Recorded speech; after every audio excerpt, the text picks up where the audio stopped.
It's time to repent. All right, all the coaches and the companies need to repent in the last day. What's your deal? Do you believe in the Bible? You look like a character off an anime or something, man. What anime are you from, man? Number two. What the hell? What the hell y'all say? Right? Hey, that's the moral of what we saw today. Right? That's the moral of what we saw today, man. What's your deal? You believe in the Bible? I've never been young. Huh? What's that? I've never been young. It's time to repent, man. Hey, nosotros somos israelitas, ¿ya? Somos israelitas. Alright? Los mexicanos, right? Los mexicanos son israelitas del tribu de Isaac. Right? That's it. Mira lo que dice la Biblia. Right? You believe in the Bible? Right? There's a lot of drunkards out here. That's a lot of drunkards. A lot of people in fornication spirits, man. A lot of people in all manner of spirits on the Hollywood Boulevard, man. Right? It's still rejoicing city. Give me that in Zephaniah 2 verse 15, man. Right? Zephaniah 2:15. Yeah, Zephaniah 2:15, man.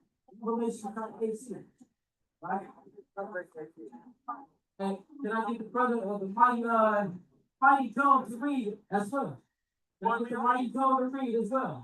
Right? Let me get a word reading, man. Right? Because, hey, you got to match the spirit of Satan in the last day. Hey, Satan going hard, and let's go hard at it, man. Right? And you see those damn two Christians, they go hard, right? The damn, they giving up folks, like they acting all tough. Really, you never, hey, you got a glass jaw. That short dude, that short chubby dude, he got a glass jaw. He ain't never got soft in his jaw before. You can tell he ain't never got into no fight or into physical, because he's talking too much, bro. He's talking too much. You know what I mean? Yeah. Revelation 18, verse 4. Right? Zephaniah 2, verse 16. You got that. Okay. Zephaniah chapter 2 and verse 15. Right? Bring it on. This is the rejoicing city. The what? This is the rejoicing city. What is Babylon? This is the rejoicing city. Babylon's the rejoicing city, man. Right? You can see all the people rejoicing in the land right now. Lock it, babe. We can't see the screen. Next party, the next high, the next jump. You understand? The next fun that they can do. Hey, I overheard at work, somebody at my job was at Disneyland, man. Hey, he said, hey, it was kind of big. Oh, sorry. I said that ice was going to fill up to Disneyland. So guess what? The Lord is giving you a wake-up call, nigga. Right? The Lord is giving you a wake-up call, you blacks and Hispanics, man. He's giving you a wake-up call, man. Especially the Hispanics, man. Right? The Mexicans are like, hey, they kind of staying in the house now. They're scared to come outside, man. We're not going to the freeways. We're not going to Disneyland no more. Right? We're not going over here no more. Right? They're scared. Why?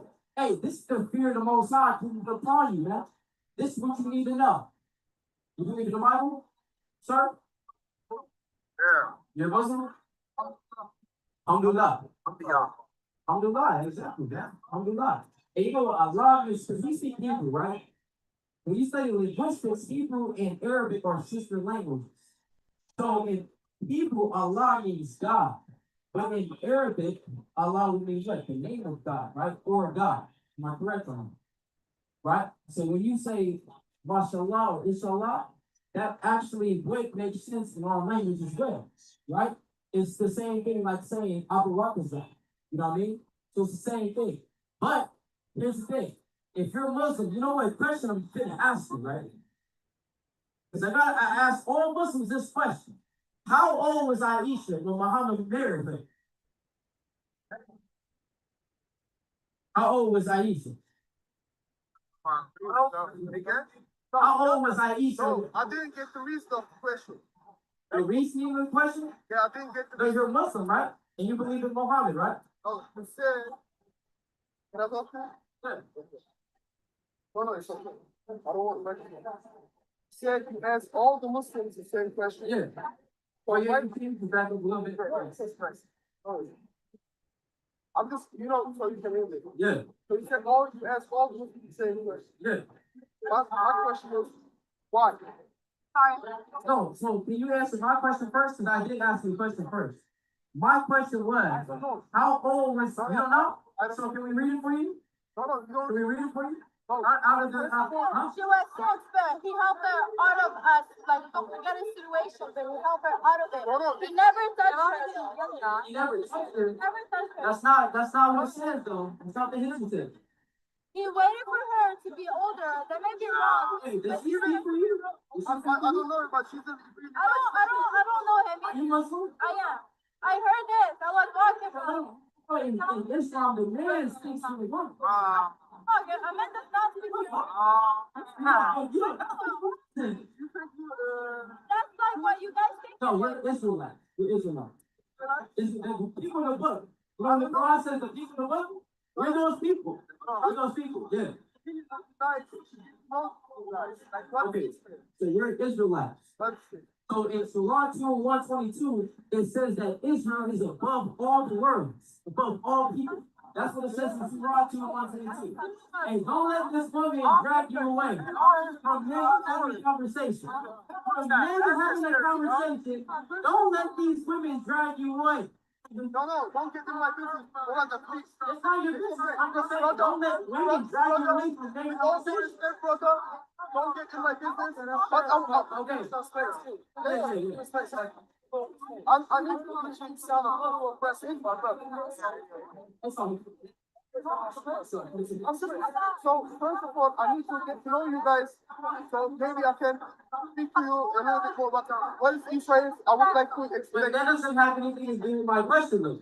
No, My initial question was this. I'm not. Look, you're here, so you're speaking. I'm just walking. I don't think everybody can ask me questions. I'm just coming so I can maybe learn from you guys. What are you doing? Okay, so real quick before I answer your question, right? Because again, I asked you an initial question. No, you're. Yes or no? Do you know how old Aisha was when Muhammad married her? I answered you already. I don't know. You don't know. So Okay, so that's when I said, can we read it for you because you don't know? No, you're speaking here. Yes or no? Can I read it for you? No, So you don't want to know. You don't want to know. So, my friend, I'm repeating myself. You're speaking, right? Yeah. You're speaking to the topic, right? Why are you speaking to the topic? About what? What is your message? So we're going to bring John chapter 8, verse 30. No, what is your message? I'm going to tell you right now. No, what is it? Please tell me. It's the Bible. It's the Bible? Yes, the Bible. What is your message right now? Please tell me. I'm about to tell you my message right now. No, not about Bible. What is your personal message to the people? I don't have any personal message. My message is God's message. And y'all are fake Muslims, man. Y'all are not real Muslims, man. Y'all don't even know how old I used to work for Muhammad murder, man. You know God's man. Right? Because you clearly know Muhammad was an pedophile, man. There ain't no power religion, man. Man, you got to bring it out, man. You know what I'm saying? The mighty brothers. All right. HOILA. Hey, how do you not know simple stuff like that? You know, that's just mind-boggling. It's mind-boggling to me. But as you can see, people follow different religions and know nothing about them. We are in the last days. You would think people would double down and read something, but what you gonna do? You know what I'm saying? So, shalom, shalom, shalom, everyone. Yahweh Shemel Shabraka Thumb. All praises to the Most High, Yahweh, in the name of His only begotten Son, Yahweh Shai, who the world only calls Jesus Christ. Yahweh being the name of the Heavenly Father. This is the Wednesday wake-up call. We are going to go through scriptures, prophecies, things that are happening. A lot's going on right now. A lot's going on. So, you know what I'm saying? So we're going to talk about it. We are going to talk about it. We're going to get into this thing. So we're going to have, first, let's say, all praise and honor to Yahweh Shem Yahweh Shai, Kom Yashala, which means rise Israel in the ancient Paleo Hebrew. double honors to our elders, paving the way, doing what they do, hitting the streets, doing classes, you know what I'm saying? And waking up, continuing to wake up the lost sheep of the house of Israel. My name is Kasadia, HOI Philadelphia, and we are going to get into it. It's a lot to discuss. So without further ado, let's get it. Breaking news, breaking news. We're going to call this Global WorldStar. This isn't just WorldStar where Negroes jump each other and things of that nature. And actually, WorldStar started off as if you were like an amateur rapper and you wanted to rap and, get signed and, have people see you. That's how it started off. Now, WorldStar is just ratchet, disgusting, wicked, diabolical. And people yell out WorldStar when Negroes jump each other because no other group is jumping each other like we do, So the 2/3 of our own people will undoubtedly get put to death, as is written in the scriptures. You know what I'm saying? But we're going to call this Global WorldStar because this is a global phenomenon of people getting jumped and coming into fights and people standing on the sidelines waiting to get tagged in. This is what it is, okay? So we're going to start with Joel chapter 3 and verse 11. Let me first say,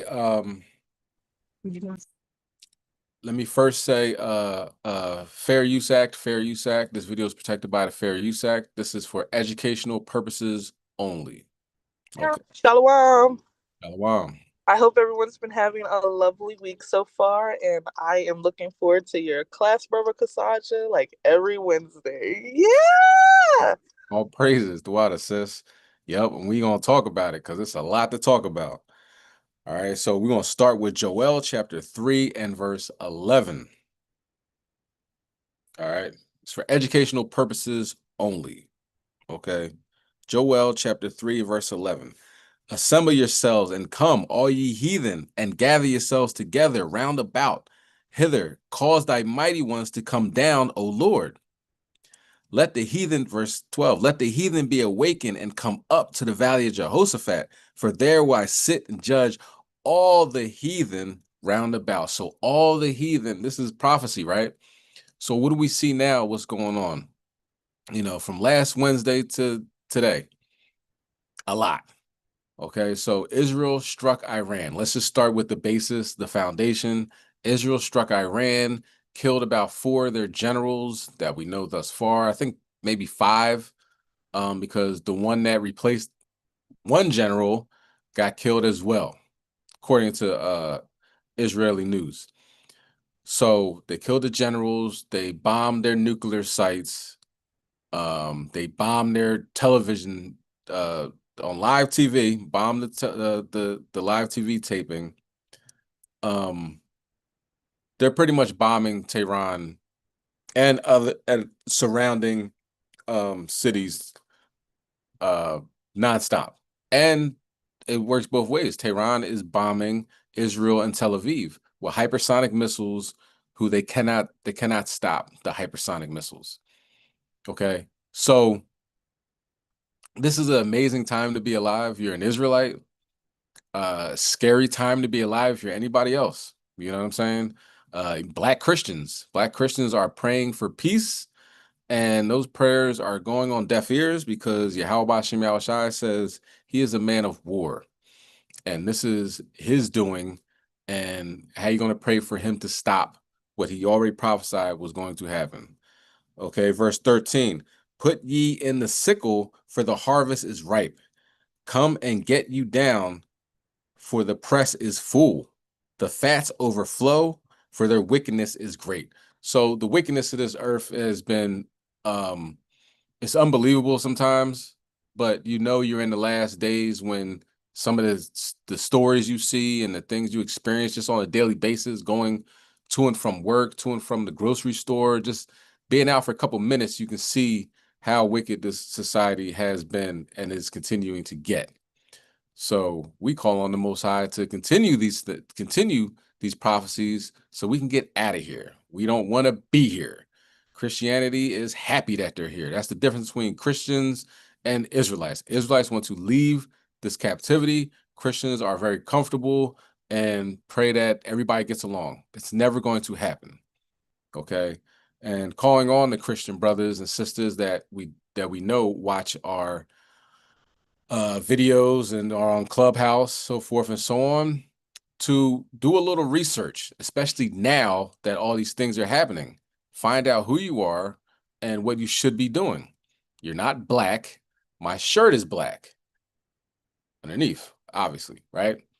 So find out your true nationality, and maybe, a light bulb will go off and you realize that you've been going the wrong way, and it's very imperative that you backtrack and go in the right direction, because it says narrow is the way to go, wide leads to destruction.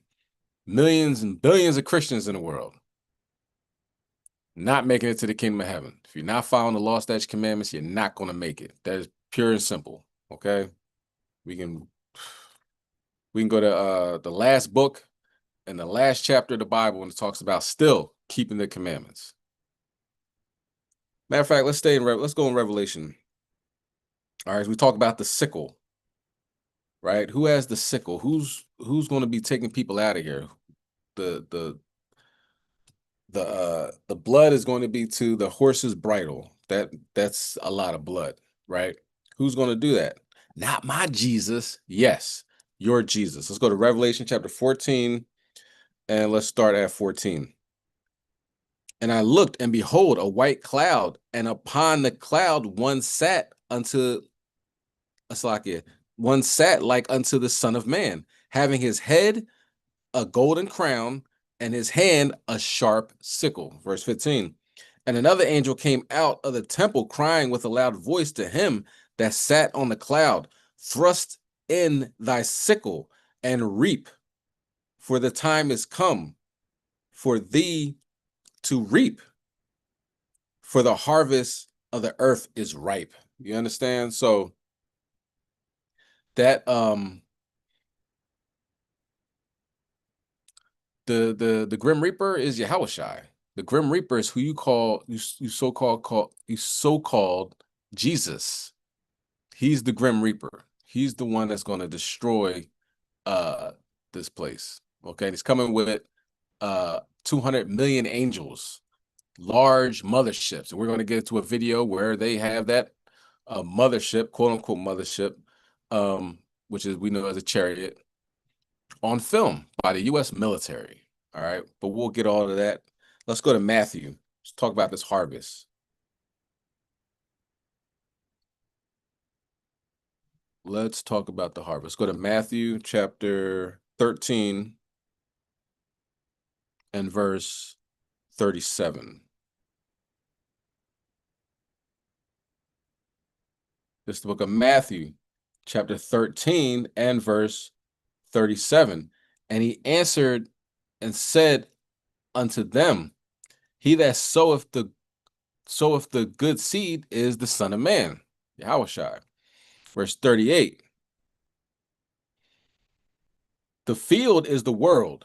The good seed are the children of the kingdom, which would be the Hebrew Israelites. But the tares are the children of the wicked one, that look like us, walk like us, talk like us, but they are unduly wicked. 2/3. Okay. Verse 39. The enemy that sowed them is the devil. The harvest is the end of the world, and the reapers are the angels. So it's time to, you're going to have to reap what you sow. If you've been sowing wickedness, that's what you're going to get. You've been sowing wickedness. You've been working for Satan. It's time to go. You know what I'm saying? So I can see why people are saying, please don't let this be it. Please, please, God, please, we need peace. We need peace. We're not getting a lot of peace right now. You know what I mean? Donald Trump had 37 fuel carriers, right? And big planes. 37 come into the so-called Middle East, or around the Middle East. They're stopping at Greece and Cyprus and moving on to the Middle East, along with fighter jets, along with now B-52 bombers going into Diego Garcia military base. Okay, it's like an island, so close to just about everything. So it's not a whole lot of peace going on right now. You know what I mean? It seems like it's wartime. There's a time for peace and there's time for war. So it's wartime. All right. Now let's watch this video and we'll come back to Joel.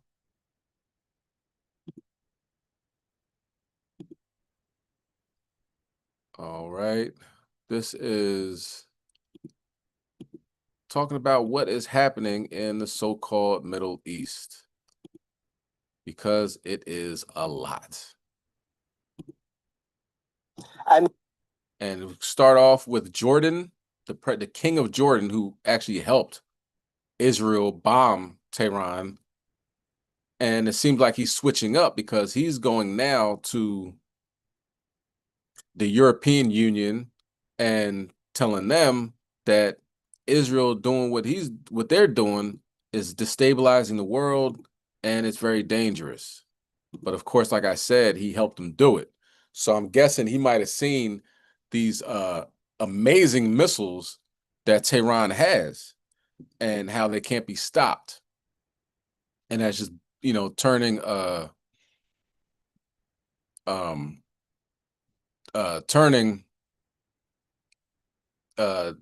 Aviv into a parking lot. Okay. So much that now you can't see what's going on in that region because the IDF made a decree saying nobody can film the destruction that's happening in their neighborhoods. Okay, because they're saying it, they're going to give the enemy, show him what the enemy is doing or where he can bomb next. No, he actually already bombed there, but they don't want to lose the psychological war that the heathen has, that the Amalekite has, because once they lose that, then they pretty much the war's lost. You know what I'm saying? They need the hearts and minds. That's why one reason they're not allowing their citizens to leave. They can't go anywhere. Even if they get on a plane, they are not allowed to leave. So they have to stand there and be cannon fodder for the Iranian bombs. But let's check out the king of Jordan speak, and then we'll go into Michael Huckabee and the things that is going through Donald Trump's mind to destroy the the heathens in the world. All right. And now, with Israel's expansion of its offensive to include Iran, there is no telling where the boundaries of this battleground will end.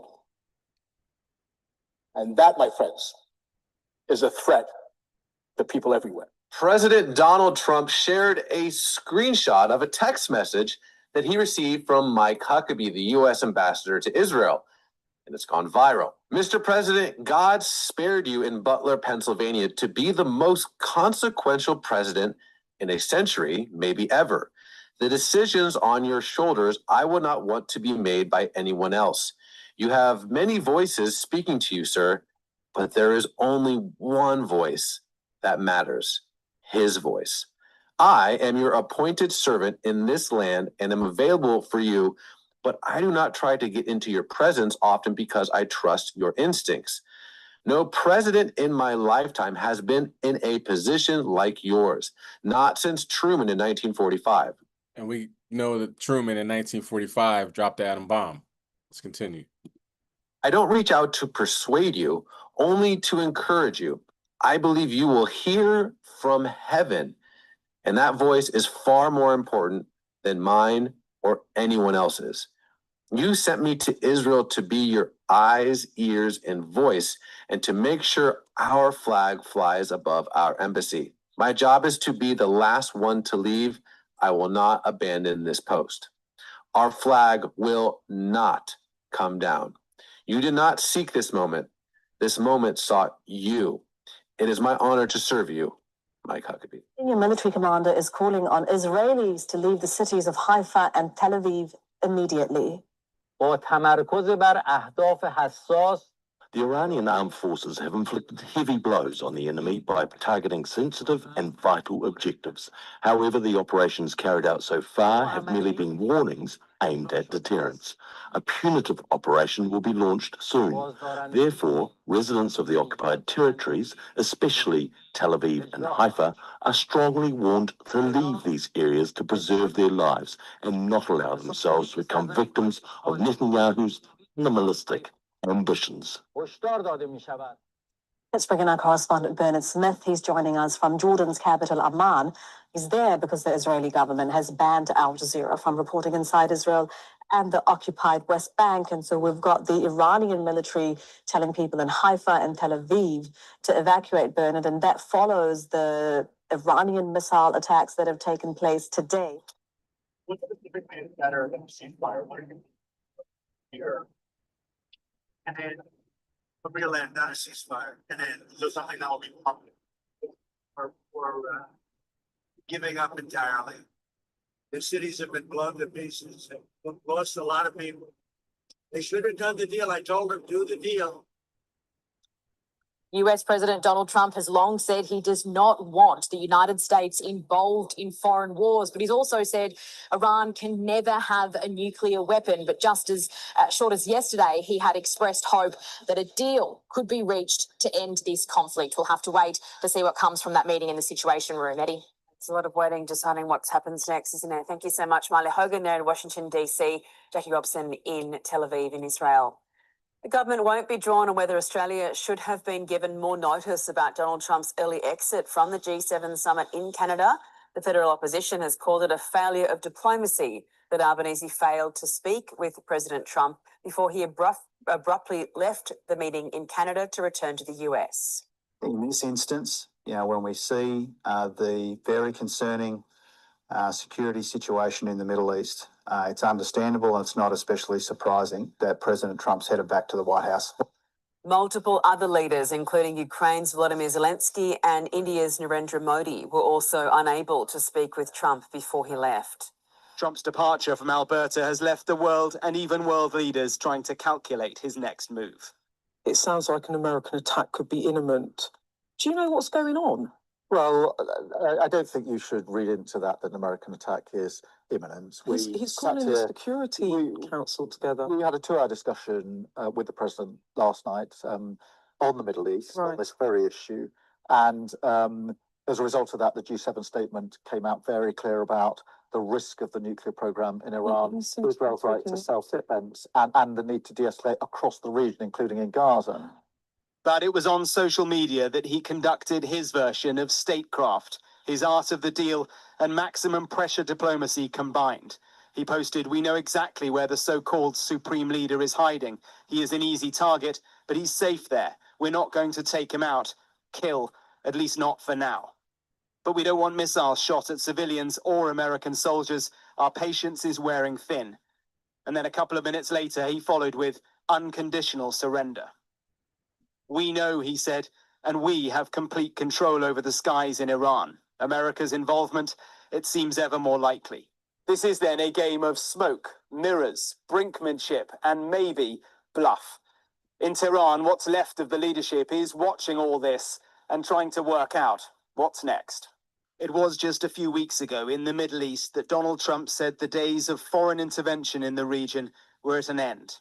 Things feel very different here now. Tonight, Arizona Congresswoman Yasamin Ansari, an Iranian American, is speaking out against President Trump's comments on Tehran. She says, quote, "Both of my parents fled Iran, so this is personal. Trump's words are callous and horrifying. The Iranian people deserve freedom, but threats of mass casualties or another endless war are not the answer."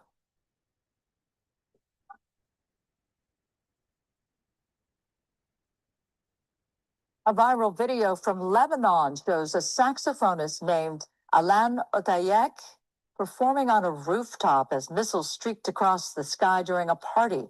On TikTok, the musician wrote, "The world breaks, borders burn, and battles roar, but a melody rises.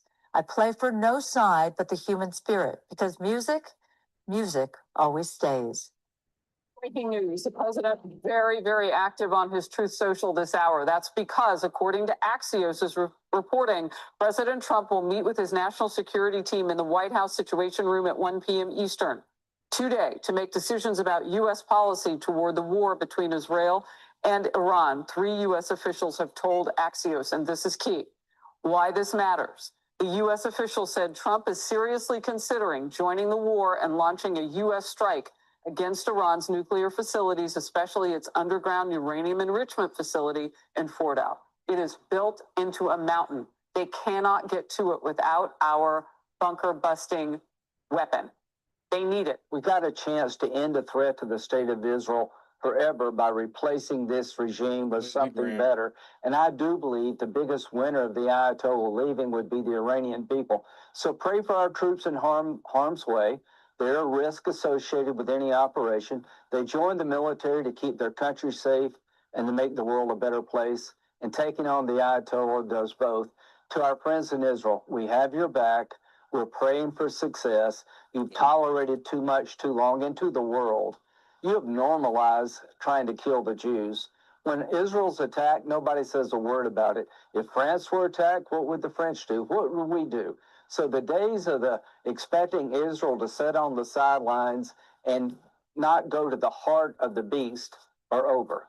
Take this regime down, make the world a better place. Well, they took themselves down. Donald Trump, I mean, God bless him. He's given them every opportunity. Look what he was able to pull off with India and Pakistan as that situation was heating up. Pretty remarkable. Okay, so with that, as we can see and hear for those on Clubhouse, that is going down now. It's global world star because of the other players that are coming in involved. Pakistan Pakistan brought it out saying if Israel nukes Iran, Pakistan will nuke Israel. It's fair, right? Nuke for nuke.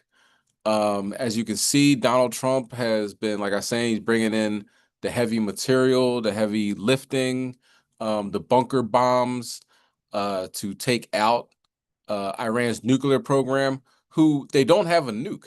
And Tulsi Gabbard, her name is, whatever her name is, his intelligence, head of his intelligence said, and I quote, Iran does not have a nuclear bomb. So everybody keeps saying, oh, we got to make sure Iran doesn't have a nuclear bomb, and Iran doesn't have a nuclear bomb. They've been saying that since the 90s. You can go back and see Benjamin Netanyahu saying, we cannot have Iran get a nuclear bomb. Iran never wanted to get a nuclear bomb. You know what I'm saying? But that might be Iran's fault because you can't trust the devil. You know what I'm saying? And just like North Korea, they said, look, we're going to get our nukes. And it's a deterrent, you know what I mean, for these demons just to invade lands and steal resources. So as you can see, North Korea has become less of an issue in American geopolitical headlines. But Iran has. Why? Because Iran doesn't have a nuclear weapon. And the same thing with these devils. It's like back in the day, we didn't have access to firepower. We didn't have guns. You know what I mean? They took over the so-called Native Americans, the Gadites and the Reubenites, because they didn't have any gunpowder and firearms. So the gun and the cannon from long distances was an X factor in that takeover. We all understand, of course, through prophecy that was going to happen. But now that everybody has access to firearms, people think twice, Not everybody wants to get shot in the face. You know what I mean? So they'll be a little bit more cautious in the things that they do. On a larger level, not having a nuclear weapon is a factor in this like bravado push towards Iran. But recently, which was a couple minutes ago, Israel came out and said Iran hit them with like a bomb that has tons of explosives on it. So since we don't have, they're not allowed to film and bring anything out over there in Israel, don't see, the effect of what that bomb looked like, but I'm pretty sure it was devastating. They did have a missile launch. It looked like one of those Starlike satellites, you know what I mean? Starlink satellites that Elon Musk puts up into the atmosphere, allegedly. They look very strange. Iran launched one of those missiles, so that might have been it. So Iran has been saying we're going to show them, who's who and what's what. It's going to be monumental. So I don't know the devastation as of yet. If I find out, I'll put it up, whether on Facebook or on this channel, HOI News. All right, let's continue on. Let's go to Joel. Stay in Joel, chapter 3 and verse 14. Also, Britain is involved. Britain is going back and forth whether they should help the USA if and when they decide to strike. Let's just say when, you know what I'm saying? Because under the terms and conditions, Donald Trump is saying, we will strike you if you, unless you give up your nuclear program, to make nuclear weapons. And they're like, we're not making nuclear weapons anyway. So what are you talking about? You know what I'm saying? So it's like, it's an impossible task for Iran to fulfill because what they're being accused of doing, they're not doing. And everybody knows they're not doing it. So it's just a way for the white man to flex his muscle. But I think he stepped on the wrong property this time. Okay. China is now bringing in, I would say boatloads, but it's really plane loads of weapons to Iran. So now you got China involved because they have, I believe, like a 25-year economic agreement with China. Iran has a security pact with Russia. They haven't, it must not be that bad in Tehran because they haven't, called up the Russians and said, we need help. Putin just said that today. They haven't gotten any word that they need help. But as you can see, this is like a WorldStar fight. Everybody's jumping in. Syria has been allowing Israel to use their bases, their land to strike Iran. So you see it all comes together. You know what I mean? Things that happened in 2009 dealing with Syria and allegedly Bashar al-Assad gassing his own people, and America saying, oh, we got to take out Bashar al-Assad. That was 15 years ago. You know what I'm saying? And now that Bashar al-Assad is gone, they're using that land to strike Iran. So it's just like, I want to say dominoes or monopoly, but with countries and lives, So when Esau says, yo, you need to pull yourself up by your bootstraps and stop shooting each other and stuff, they're actually starting World War III. You know what I'm saying? They have been for decades. Okay. Let's continue on. Joel chapter 3, verse 14. Multitudes, multitudes in the valley of decision, for the day of the Lord is near in the valley of decision. So that's where they're at. That's where they're everybody's coming together, you know what I'm saying? And that's when it's only a matter of time for the nukes fly. You know what I mean? So it's a beautiful time to be alive, Israel. Continue to keep the law, statutes, commandments, and work towards salvation. Okay.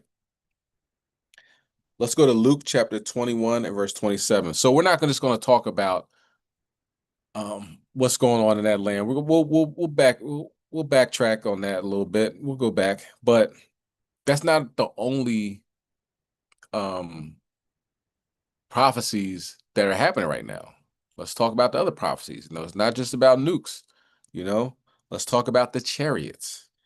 All right, Luke chapter 21, verse 27. And then shall they see the Son of Man coming in a cloud with great power and great glory. With power and great glory.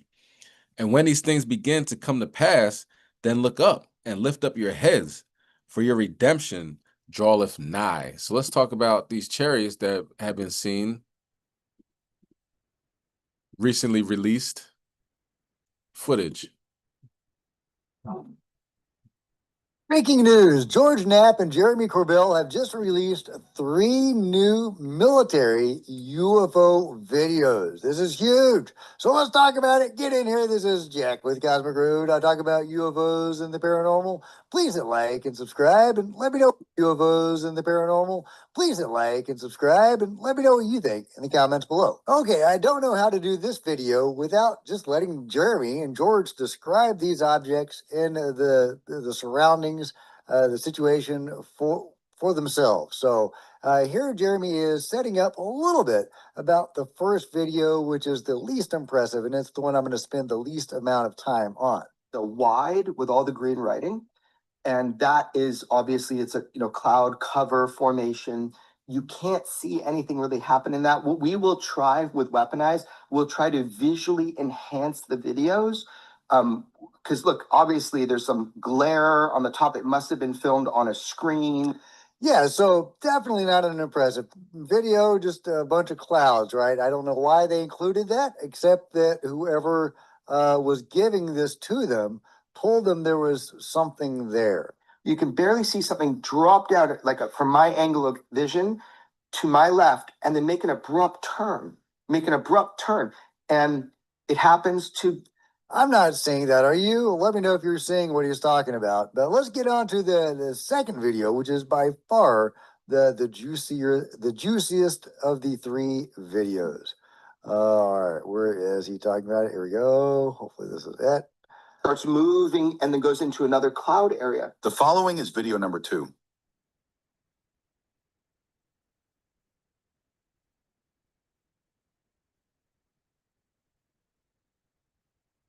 Look at that guy, moving like a shark through the water. I'm not quite sure what that object is. Is that the drone the camera was originally filming? I don't know, but then you get this amazing giant flying saucer. Look at that bad boy. Now, officially... Wow, what an awesome, amazing capture of whatever the hell that thing is. Yeah, and again, let me know what you think that is. I think we're probably looking at, whatever platform this is, a drone or a plane or a satellite, is probably filming that object and accidentally caught the saucer. Now, they go on to talk about the size, the potential size of this saucer. Then they say that it could be 200 to 400 meters. And that apparently is coming from Matthew Brown, who had privy to some of these videos before. All right, here we go. There's the giant saucer flying through the skies. They say that in the internal documents about this saucer, that it was described as using the clouds as cover. And in the internal documents, it is described as a saucer because Jeremy and George speculate that, hey, you can't tell if it's a saucer.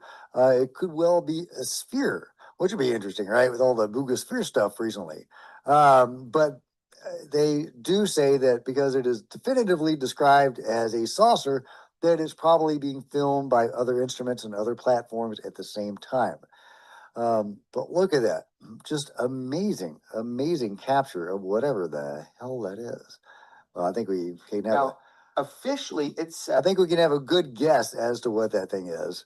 I guess the question is ours or is it theirs? So yeah, let's move on to the third one, which is not that impressive. And Jeremy goes on to talk about the problems inherent with the third video. Here's an enhancement of the second video. But there are problems with the third video because the video that they have that they're able to share is actually manipulated. It's been enhanced and slowed down. And there's a glitch in it that Jeremy talks about. So it'd be nice to see the raw file. But this is what we have. Again, this saucer, which is very likely of giant proportions, flying through the clouds. again, like a shark through the water. But yeah, I think that was the glitch he's talking about when it just popped into existence there. And you can see how it's not moving very fluidly. It's very stuttery. And again, that is apparently because the military itself was trying to examine and analyze this thing and trying to enhance it. So we don't have the raw video of this, but it does exist.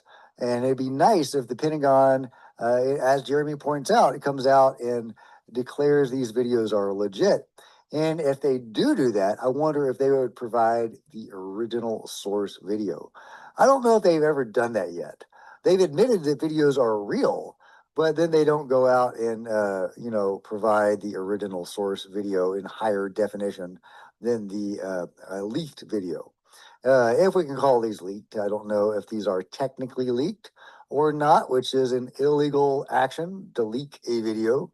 We use the term leak loosely often to describe something that comes out in this sort of fashion, where an anonymous person gives it to Jeremy.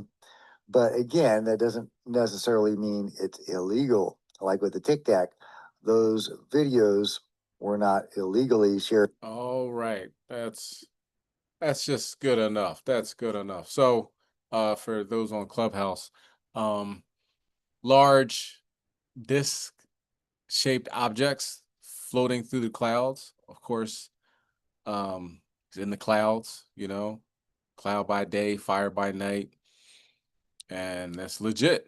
Okay, you can see the smoothness of the chariots and how they can pretty much just go and do whatever they want, and they are going and doing whatever they want. So let's continue on. So we got chariots involved in the prophecies. Let's talk about the sun. The sun recently exploded for the most part, which is it was ironic. Okay, so it came out. It was I think an X flare, solar flare, X solar flare.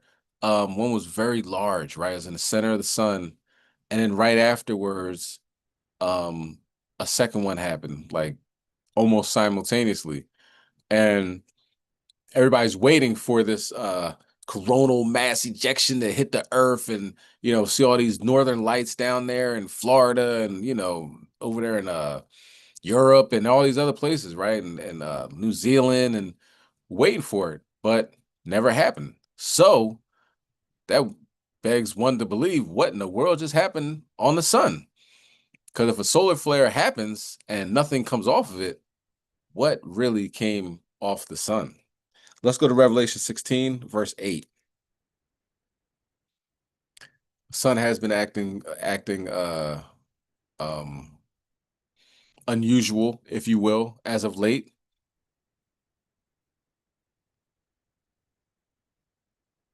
All right. So like here's the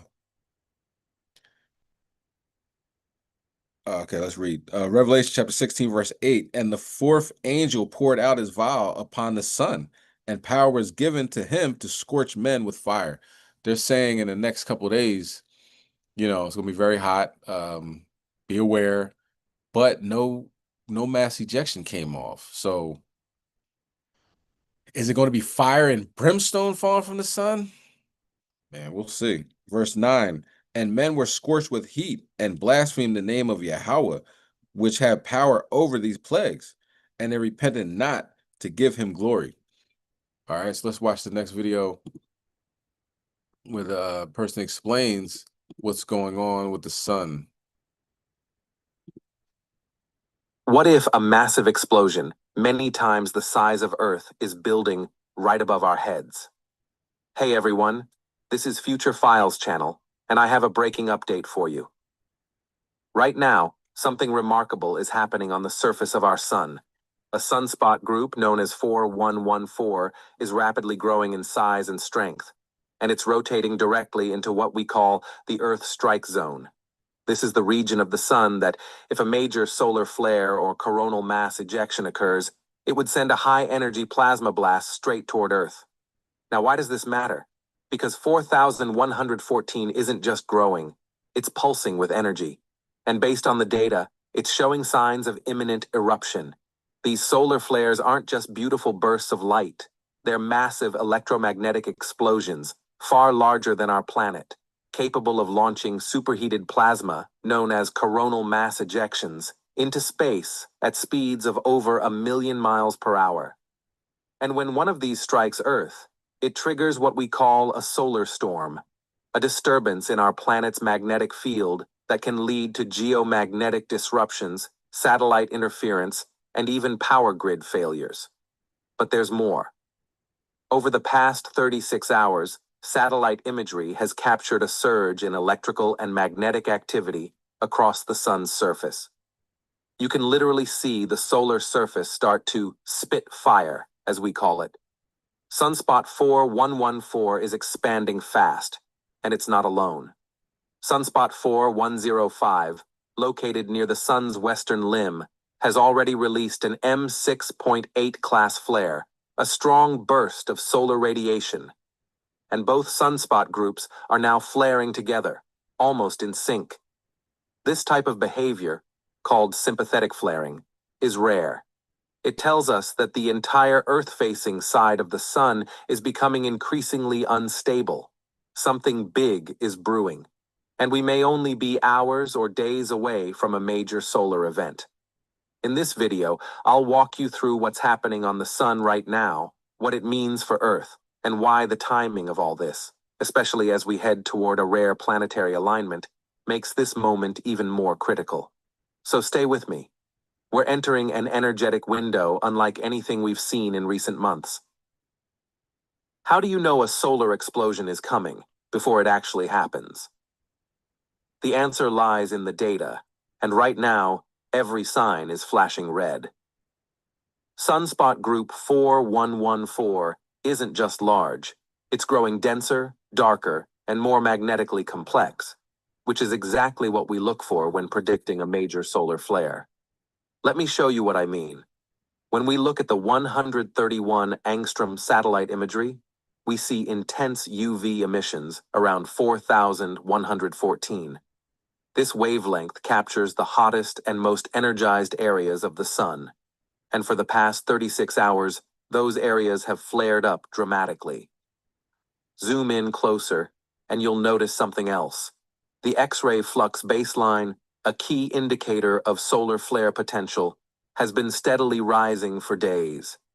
Not just spiking occasionally, but building pressure, like a volcano beneath the surface. In fact, we've already seen 3 M-class flares in just the last 24 hours alone, one as strong as M6.8 and the others measuring 2.2 and 1.9. This tells us one thing. The sun is not cooling down, it's heating up. Even more concerning is that sunspot 4114 is now just hours away from entering the Earth direct zone, which means any large eruption from this point forward could launch a coronal mass ejection directly toward us. And it's not just 4114. Other regions, like sunspot 4105, are also active, flaring in tandem with 4114 in a phenomenon called sympathetic flaring. That means these sunspots may be magnetically linked, triggering each other like dominoes in a chain reaction. This kind of coordination across sunspot groups is rare and dangerous. It's the kind of setup we've seen before previous X-class flares, the most intense category of solar explosions, capable of knocking out satellites and radio signals across the globe. And here's something else. As these sunspots erupt, we're also seeing plasma filaments destabilize and eject, signs that the sun's outer magnetic field is under serious stress. All of this paints a clear picture. We are watching the early stages of a solar chain reaction. And with 4114 reaching its most Earth-facing position in the next 24 to 48 hours, we may soon be in the direct path of something powerful. Very powerful. What happens when a storm from the sun hits Earth? It's called a geomagnetic storm, and it's not science fiction. It's a very real space weather event that can disrupt our daily lives in ways most people never realize. Imagine this: a massive cloud of plasma, hot, charged particles traveling at millions of miles per hour, slams into Earth's magnetosphere. The result? A violent reaction in our planet's magnetic field. That's exactly what could happen if sunspot 4114 unleashes a coronal mass ejection CME in the next 24 to 72 hours. But there's more. Right now, the Earth is already being preconditioned. We just came out of a G2 class geomagnetic storm, moderate in strength, but long in duration. The planet's magnetic field is still vibrating from that impact. And that matters. Because when Earth's magnetic field is already disturbed, the next storm, even a moderate one, can hit harder and deeper. On top of that, there's a large coronal hole forming on the sun, a wide-open region in the solar corona that's blasting high-speed solar wind directly toward Earth. These coronal holes aren't explosive like flares, but they unleash a continuous stream of charged particles that can amplify the effects of any incoming CME. In fact, they may even accelerate it, meaning if 4114 erupts, the storm could reach Earth faster than expected and with more intensity. And this isn't a maybe. In the northern hemisphere of the sun, we've already seen plasma filaments launching, magnetic fields twisting, and even a mini coronal hole forming, right above sunspot group 4114. This tells us the electromagnetic environment around this sunspot is becoming unstable. And when you combine that with the rising X-ray flux, the recent flare activity, and the Earth's preconditioned state, we have what experts call a perfect solar storm setup. If the flare is large enough, especially an X-class event, we could be looking at possible effects on power grids, satellite communications, GPS systems, airline navigation, and even auroras seen at lower latitudes. The storm doesn't have to destroy anything to be serious. Even minor disruptions in satellites or electric systems can have ripple effects, especially in a world this connected. So the question becomes, are we ready? Because when a solar storm hits, it doesn't knock on the door first. Could the planets themselves be triggering solar chaos? To some, that sounds like astrology. But to geophysicist Stephen Burns and a growing number of researchers, it's a matter of resonance, not superstition.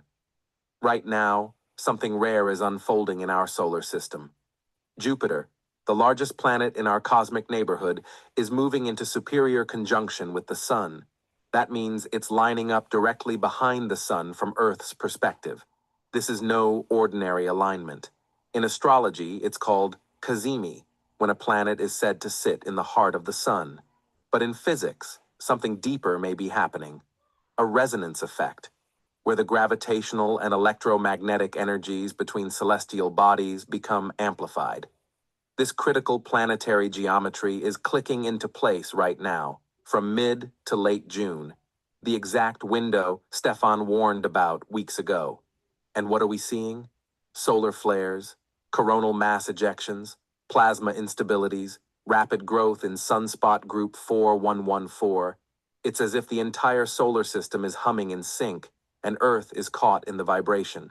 Some scientists believe these alignments can subtly influence the magnetic balance of the sun's outer layers, which can, in turn, destabilize sunspot groups, especially those like 4114, already sitting on a knife's edge. And it's not the first time. Looking back at previous solar maximum cycles, many of the strongest flares and geomagnetic storms have occurred within days of key planetary alignments. It's not a coincidence, it's a pattern, a cosmic rhythm, a celestial drumbeat that has echoed for thousands of years, one that ancient civilizations may have known, and modern science is only beginning to understand. So as we track these flares, these filaments, these coronal holes, we must also watch the sky, not just for what's burning, but for how the planets are dancing. Because when the solar system moves in harmony, the sun often responds with fire. What if solar storms don't just affect satellites, but also our bodies? It may sound unbelievable, but the science is growing, and the evidence is mounting. We often talk about solar flares disrupting satellites, power grids, and GPS. But what we rarely discuss is how these cosmic events affect us, human beings, living, breathing, electrical systems in motion. Let's start with this. The human body is not just biological, it's also electromagnetic. Our hearts beat through electrical impulses. Our brains fire with neuroelectric signals. Our cells communicate using subtle fields that modern medicine is only beginning to map. Now imagine this delicate system being bathed in a solar storm, a wave of charged particles, electromagnetic radiation, and geomagnetic turbulence. For some, the effects are subtle, but for others, those who are electromagnetically sensitive, the symptoms can be surprisingly real. Headaches, heart palpitations, sleep disturbances, anxiety or mood swings, fatigue or overstimulation, joint pain and inflammation. Sound familiar? In the hours leading up to geomagnetic storms, hospitals have reported spikes in ER visits. Mood disorders intensify. Nervous systems become overstimulated. People feel off, and they don't know why. And here's the connection. As the solar wind intensifies, so does the disturbance in Earth's magnetic field. The Schumann resonance, Earth's natural heartbeat, can spike or fluctuate. And when that rhythm shifts, sensitive organisms, including us, may react. Right now, the solar wind is climbing above 500 kilometers per second. Plasma density remains high, and another coronal hole is about to connect directly with Earth's magnetic field. In other words, the pressure is rising. So what can we do? We ground ourselves. Literally. Go outside. Walk barefoot on the earth. This simple act, called earthing, helps regulate your body's electric charge.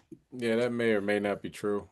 I seen somebody, they had a video where the person, actually had I don't know, it was a Geiger counter or something like that, and I don't know, but that's not what we want here to talk about. Here to talk about that the sun done exploded, nothing came off it, and what is going on? Like he's saying, Jupiter is behind the sun or behind Earth or something like that, and things are getting a little bit more intense. We can see that, and yeah, all prophecies, all prophecies. So the sun is going to scorch Edomites. They said they told them the next couple of days stay inside. But I don't know if they got the memo or the message. But all praise to the Most High. Let's continue on. In international news, okay, that was our what's going on with earthquakes. So as far as the sun goes, there was a large earthquake. Also, we talked about the one in Colombia. It was another one in, where was that at? Peru. Peru had a 6.1 magnitude earthquake. So with all this uh, things going on the sun, you're going to see uh, earthquakes and maybe even tsunamis, with powerful earthquakes, volcanic eruptions, so forth and so on. So let's go to international news. All right. And in international news, I got my polo hoodie on. I got my fringes. Don't even worry about it. But I got my polo hoodie on for a reason. Billionaires are playing polo, getting stung by bees and checking. This is what's going on. Let's get Exodus chapter 23 and verse 8. Elam is getting destroyed in these last days. I don't know if you've seen the plane crash. 244, I believe, people on the plane. People that were in the doctor's hostel that they say. So as this guy's talking about the plane crash, like, oh, well, let me give all my condolences to everybody that died in the plane crash. And he died like a couple hours later. God ain't playing. All right, Exodus chapter 23, verse 28. And I will send hornets before thee, which shall drive out the Hivite and the Canaanite and the Hivite before thee. Okay. Now let's go to Micah chapter 5 and verse 9, We're gonna watch this, see what happened to old boy Elam is getting destroyed in these last days, and then we'll talk about the chariot that fell from the sky. A tragic piece of news has come in from England. Industrialist and prominent polo player Sanjay Kapoor, best known in public memory as the ex-husband of Bollywood actor Karishma Kapoor, has passed away at the age of 53. So according to multiple reports, Sanjay was playing a game of polo at the prestigious Guards Polo Club in England when he suddenly experienced breathing difficulty. He reportedly swallowed a bee during the match, and sources suggest the sting in his throat might have triggered a fatal heart attack. Eyewitnesses say he paused the match, stepped off the field, but soon after collapsed. Emergency medical aid was reportedly provided, but he could not be revived. Sanjay Kapoor wasn't just known for his royal lifestyle and high profile relationships, he was a respected figure in both the sports and business world.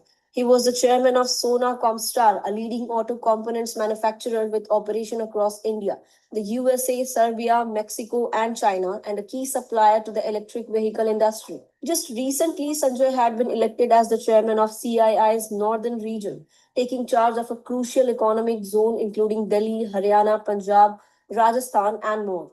He had spoken passionately about empowering MSMEs, fostering innovations, and strengthening the link between industry and academia. Both outside the boardrooms and industrial corridors, Sanjay Kapoor had a deep love for polo.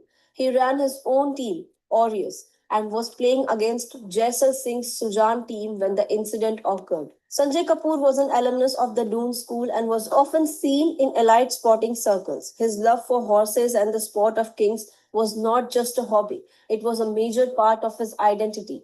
In personal life, Sanjay's name came into limelight during his marriage and eventual divorce with Karishma Kapoor. The couple married in 2003 and had two children, Samaira and Kian. The divorce, finalized in 2016, was closely followed by the media. Post-divorce, Sanjay married Priya Sachdev and the two had a child together. Despite the separation, he reportedly remained a constant presence in the lives of his children. Just hours before his death, Sanjay posted a message on Twitter expressing his grief over the tragic Air India crash in Ahmedabad.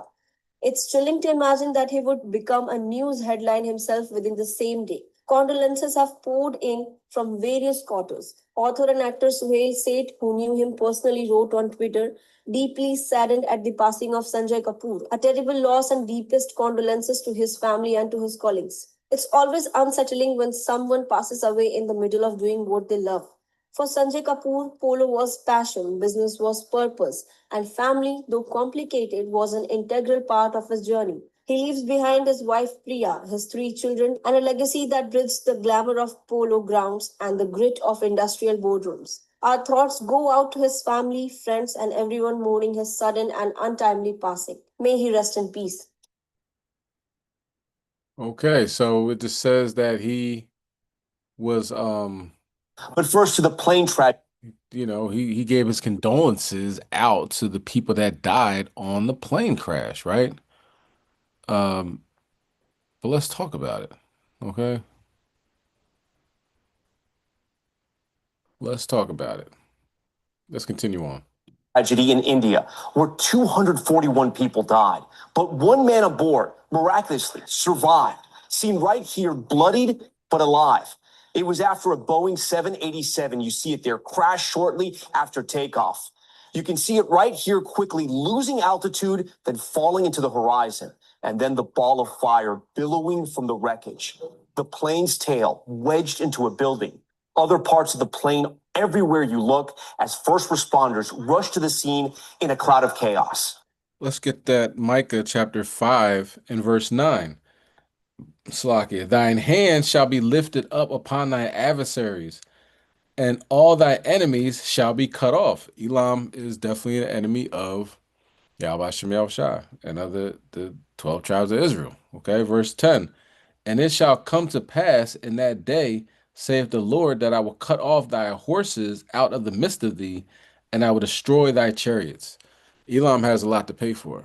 All right. Very proud. Elam is a very proud man. You know what I'm saying? But with that being said, let's keep going. Senior correspondent Tom Costello covers aviation for us, and he leads us off. Caught on camera the moment Air India Flight 171 lifted off from Ahmedabad in western India, headed for London Gatwick Airport. But only 600 feet off the ground, it quickly lost altitude and crashed in a horrific ball of fire. Dark black smoke billowing from the nearby neighborhood. Video captured the immediate aftermath as firefighters rushed in. Overhead, this striking image, the plane's tail sticking out of the side of a building as rescue teams frantically searched for victims. Very tragic and very, very horrific. And even till now, I have to say I'm in a state of shock. Local authorities say the plane crashed into a medical college hostel just as students were eating lunch. Let's get Job chapter 20 and verse 23. They were eating lunch, were they? Let's see what the scriptures say. This book of Job, chapter 20, verse 23. When he is about to fill his belly, Yahweh will cast the fury of his wrath upon him, and he shall rain upon him while he is eating. Can you imagine having lunch and you get hit by a plane? Yeah, that's some end of the world type time. Let's continue. Dozens injured, at least 5 thought to have died. Out of the 242 people on board the plane, the local police say only a single passenger was able to walk away. Viswash Kumar Ramesh, a British national sitting in exit row window seat 11A and traveling with a brother who is still missing. Another brother in the UK spoke to Sky News. He video called my dad. As he crashed, he said, "Our plane's crashed." All of that. I don't know where my brother is. I don't see any other passengers. I don't know how I'm alive, how I exited the plane. On board, passengers from India, the UK, Portugal, and Canada. The first crash ever involving the Boeing 787 Dreamliner, a plane with a stellar reputation and 1,100 in service worldwide. Already, veteran investigators are looking at this video of the plane taking off and noticing that the flaps on the back of the wings do not appear to be extended. Without flaps and slats extended, the wing cannot produce enough lift at low speeds. The nose of the plane is pointed up, indicating a possible aerodynamic stall, and the landing gear remains down well past the point it should have been retracted. Air India says the captain had 8,200 hours of flight experience, the first officer 1,100 hours. One of them radioed a mayday, but it's not clear who was piloting the plane. This is a difficult day for all of us at Air India, and our efforts now are focused entirely on the needs of our passengers, crew members, their families, and loved ones. While Indian investigators will be in charge, British and American NTSB and FAA investigators will assist. Boeing says it is cooperating with the investigation. Of critical importance, the plane's flight data and cockpit voice recorders may provide the clues into what went wrong. And Tom Costello joins us now. Tom, tonight everyone is asking the same question. Are there any theories on why this one passenger survived? Yeah, and it may be hard to know right now. This is where he was, seat 11A. This is the emergency exit, and this is business class. Was he catapulted out of the plane when it hit that building? We don't know, but experts say there is not one single seat that is always the safest because it depends where the plane impacts with the terrain, Tom. Tom Costello leading us off tonight. Tom, we thank you. We thank you for watching. And remember, stay updated on breaking news and top stories on the NBC News app or watch live on our YouTube channel. All right, Khan. Okay, so that is the situation that is happening with Elam. He's getting stung by bees and having heart attacks and falling from planes. And also during the week, 7 people perished in a helicopter crash over there in India. And then they had about, I think, like 2 or 3 emergency landings because, one emergency, everything in the plane just kind of shut off. So looks like God is judging India right now, okay? Elam is getting the wrath. And if you look at it, they are also Elam in Iran. So they're getting bombed back to the Stone Age by the Israelis. Israelis are getting it too, you know what I'm saying? But Elam's catching it. A lot of their scientists, their nuclear scientists died, generals died. Now planes are crashing. So That death angel is giving out smoke, if you will. All right. The reaper is reaping. Okay. People are getting what they deserve. Now, in the next segment, we call Trump talk. What is Trump talking about? Trump is saying he told Elam at 2 o'clock in the morning, their time, you got to evacuate immediately. So what happened? They hopped in the car. They drove somewhere to their auntie house on the other side of town, far away from Tehran. And so far, nothing happened. So, you know what I mean? That definitely will mess up your economy when your largest city of 10 million was evacuated by the president of the United States, and nothing has happened as of yet. That would be a form of um, terrorism. You know what I'm saying? What type of president does stuff like that? The American president. Okay. But let's get that. Let's get Isaiah chapter 29, verse 7. And of course, we can't stand Amalek, right? You know what I mean? If picking sides in this battle or whatever like that, you probably want Amalek to get destroyed, you know what I'm saying? Because, what they do, take our nationality, you know what I'm saying? Say that they're the real Jews, so forth and so on. You know what I'm saying? So uh I'm sure a lot of y'all, like me, would like to see them get utterly destroyed. But also we cannot forget that these ancient Persians, these Persian Medes, right? They also were very terrible to us. Um, I know Cyrus, Darius, so forth and so on, Esther, Mordecai situations, you know what I mean? But we were still in their captivity, okay? That doesn't make them good, It's like if somebody stabs you in the back 10 inches and takes it out 6 inches, you still got some knife in your back, you know what I mean? So they have to get the smoke as well. Let's get Isaiah chapter 29 and verse 7.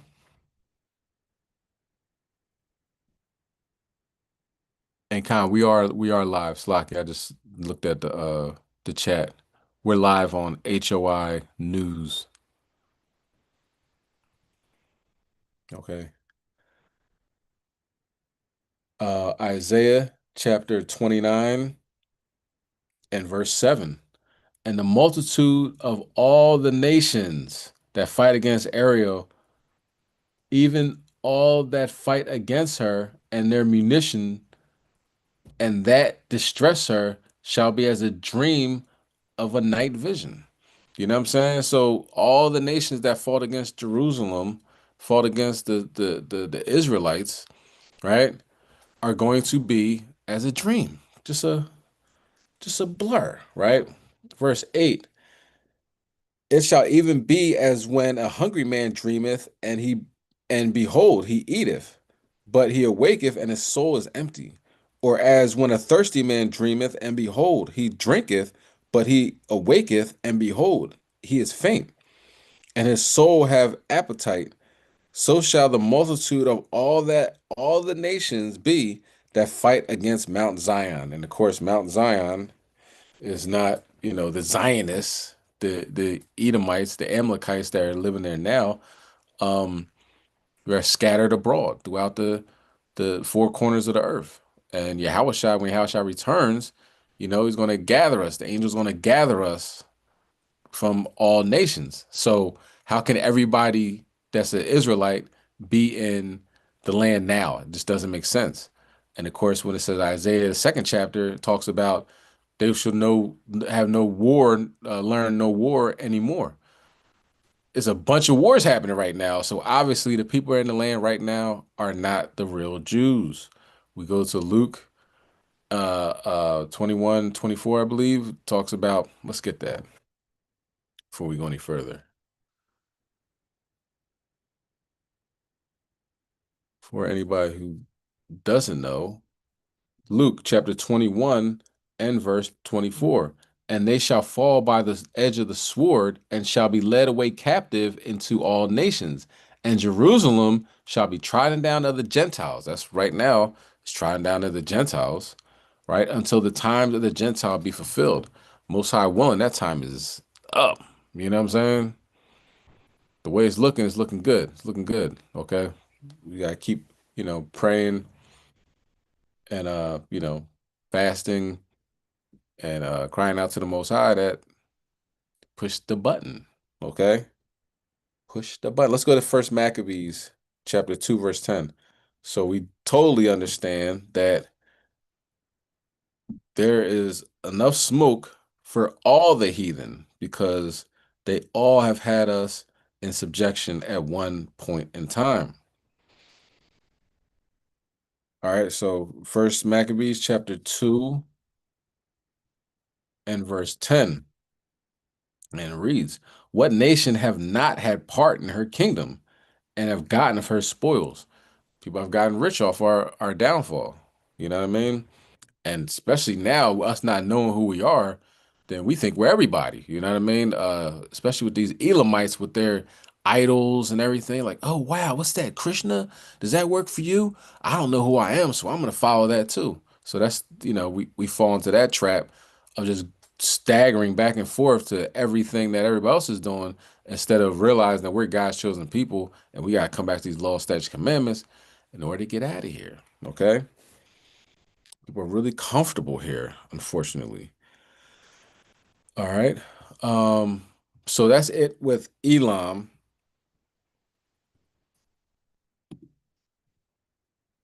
But let's go to what Trump did to Tehran. Let's see. Welcome back here to Live Now from Fox. I am Eddie Mack. We have some breaking news right now in terms of President Trump and the ongoing conflict between Israel and Iran. I want to put this up here on Live Now from Fox from Truth Social. The president saying Iran should have signed the deal I told them to sign. What a shame and waste of human life. Simply stated, Iran cannot have a nuclear weapon. I said it over and over again. Everyone should immediately evacuate Tehran. So some stark warning there from the President of the United States after we're seeing different interactions between Israel and Iran in the last several days. Of course, following it very closely here on Live Now from Fox as we heard over the weekend reporting that President Trump had vetoed a Israeli plan to take out the supreme leader in Iran. I don't know how much we can read into these words in terms of directly impacting it, but certainly a stark warning for Iran, for Tehran, saying everyone should immediately evacuate. So we're following this closely here on Live Now from Fox, and we will continue to break down the latest on anything that we know that unfolds in real time from that area in the Middle East. Okay, so like I misspoke. I said that's enough for Elam, but they're Elamites, right? Large portion. You do have Ishmael also in that land, but for the most part, Elam's falling from planes. Elam's getting bombed. Elam is getting destroyed right now. We'll see if anybody jumps in to help Elam. Pakistan sitting idly by. Jordan's doing nothing. Even Yemen, I think they threw a ballistic missile over there, but that's it. You know what I'm saying? Iraq, doing nothing to help Iran. So they're just you would think the Muslim nations would, as much as they talk about, oh, our Quran has never been touched, and the Hamdu Allah and all this other stuff. Y'all not gonna help your brother? You see him getting jumped right now. You know what I mean? You got the US coming in there, throwing some shots. You know what I'm saying? Even though they say they're not doing anything, Ted Cruz is like, yeah, we're helping them. You know what I'm saying? We're yeah, we're involved in this too. And it says, you saw the tweet or whatever from Truth Social. Donald Trump said, we control the airspace in Iran. We meaning me and the Iranians. You know what I'm saying? So Britain's involved. So they're getting jumped, and these Muslims that everybody says you should be a Muslim, and we're this and we're that. Y'all ain't doing nothing over there. Like Allah is not answering this phone call. He is traveling. He is using the bathroom. His phone's going straight to voicemail. You know what I'm saying? But we'll see if anything changes. Turkey has a large standing army, and they ain't doing nothing, you know. But what is happening is Syria done turned their back on them, and Jordan turned their back on them. Saudi Arabia, I think they condemned the strikes, but you know, thanks for the voicemail. But you think you can throw a couple bombs their way, or you know what I mean? Help a brother out. Doesn't look that way. You know what I'm saying? So, of all the billions of Muslims, it seems like they about to get nuked. All right, let's continue on. And let's talk about Esau's fall. Okay, this segment right here we have called Esau's fall. What's going on with Esau? Ain't looking good. Let's get First Kings chapter 21 and verse 23. Esau tried to help and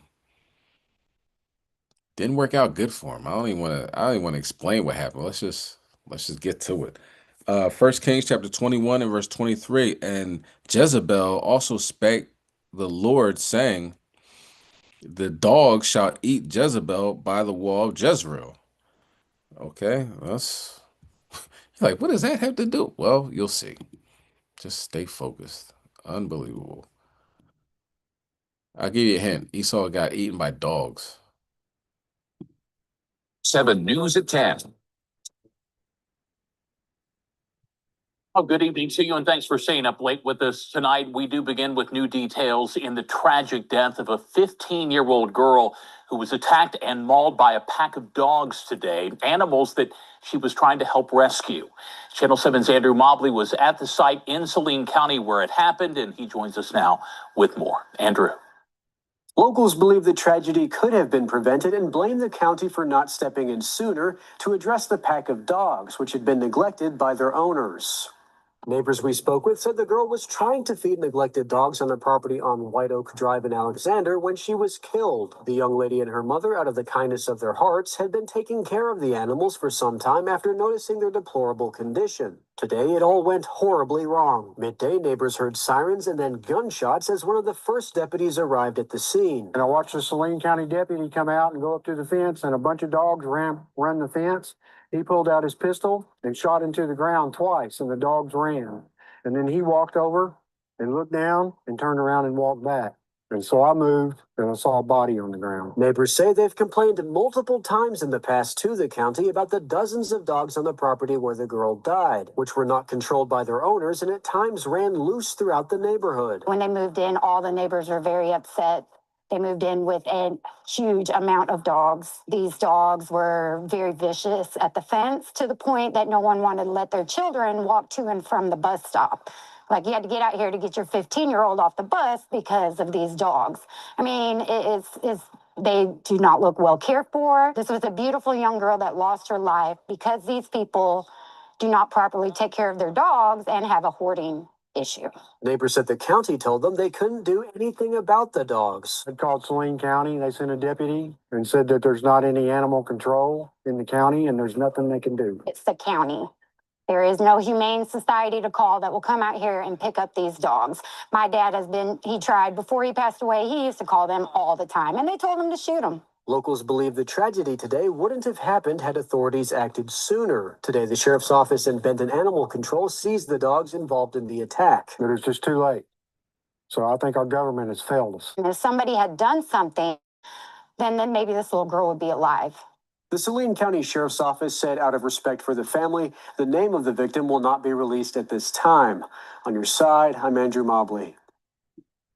The government has failed you, Esau. Failed you indeed. Now, you will think, like, that has to be in the top 10 most terrible ways to die, right? You know, fire and, drowning and things of that nature. Now, getting bit by, like say you had a lion, getting tore by a lion, the lion's probably gonna make quick meal out of you, you know what I mean? Go for your neck and then, boom, it's all over.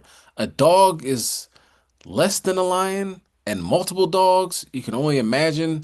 The deputy looked there like, oh, she gone. You know what I'm saying? It's not like, oh, I got to do CPR and I need a medic over here now, stat. You know what I mean? He probably looked like, damn, she didn't even got no leg. Your head's over there. You know what I'm saying? So Esau was turned into dog food.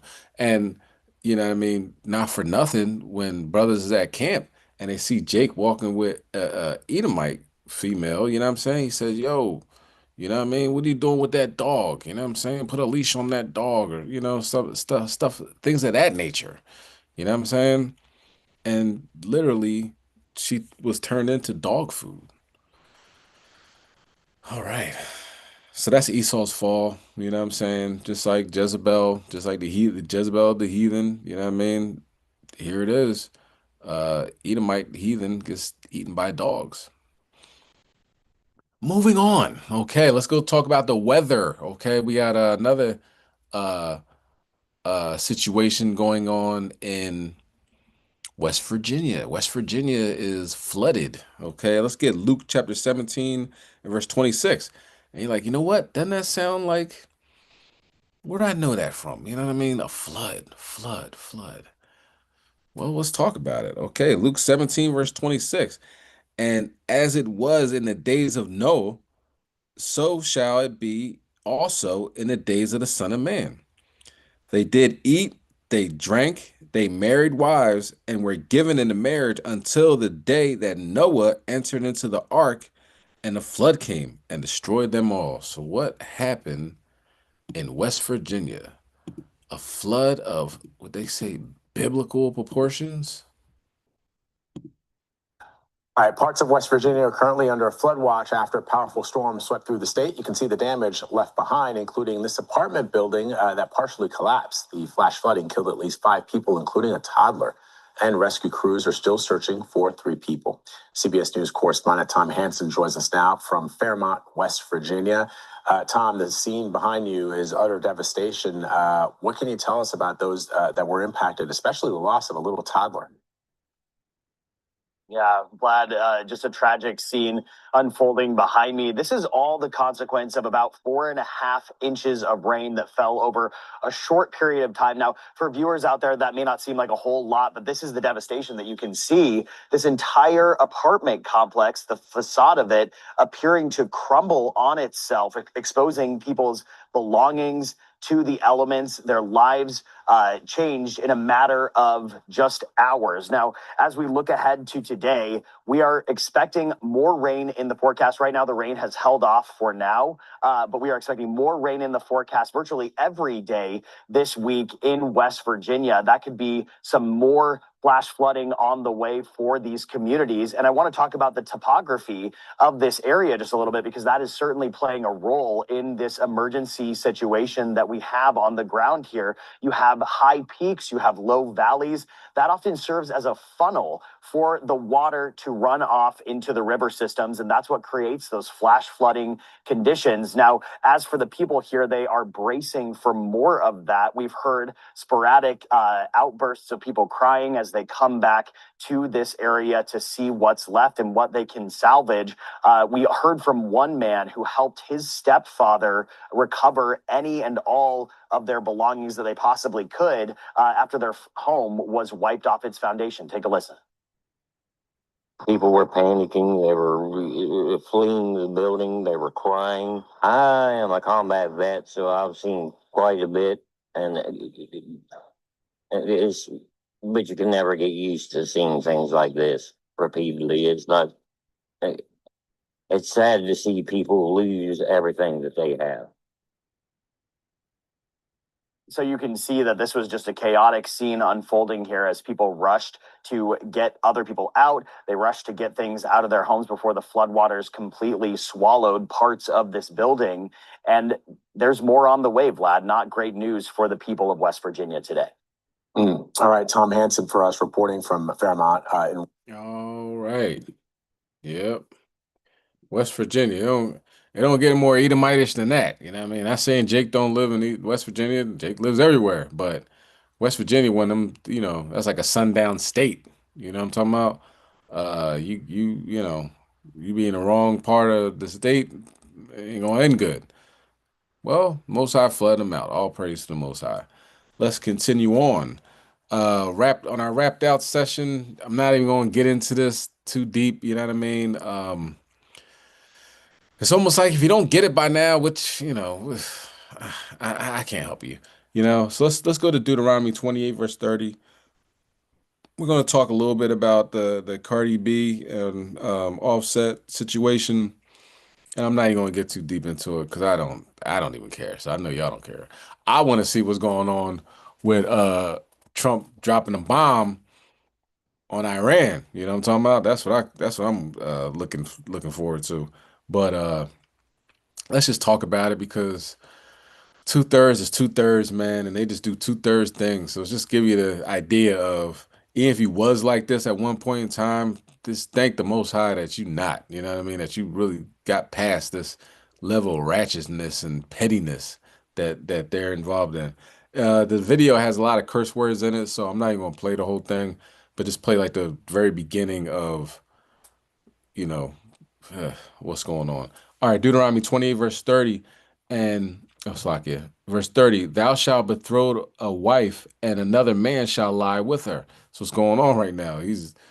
He had his wife and everything. She left and she's with the football player now, right? And thou shalt build an house and thou shalt not dwell therein. Thou shalt plant a vineyard and thou shalt not gather the grapes thereof.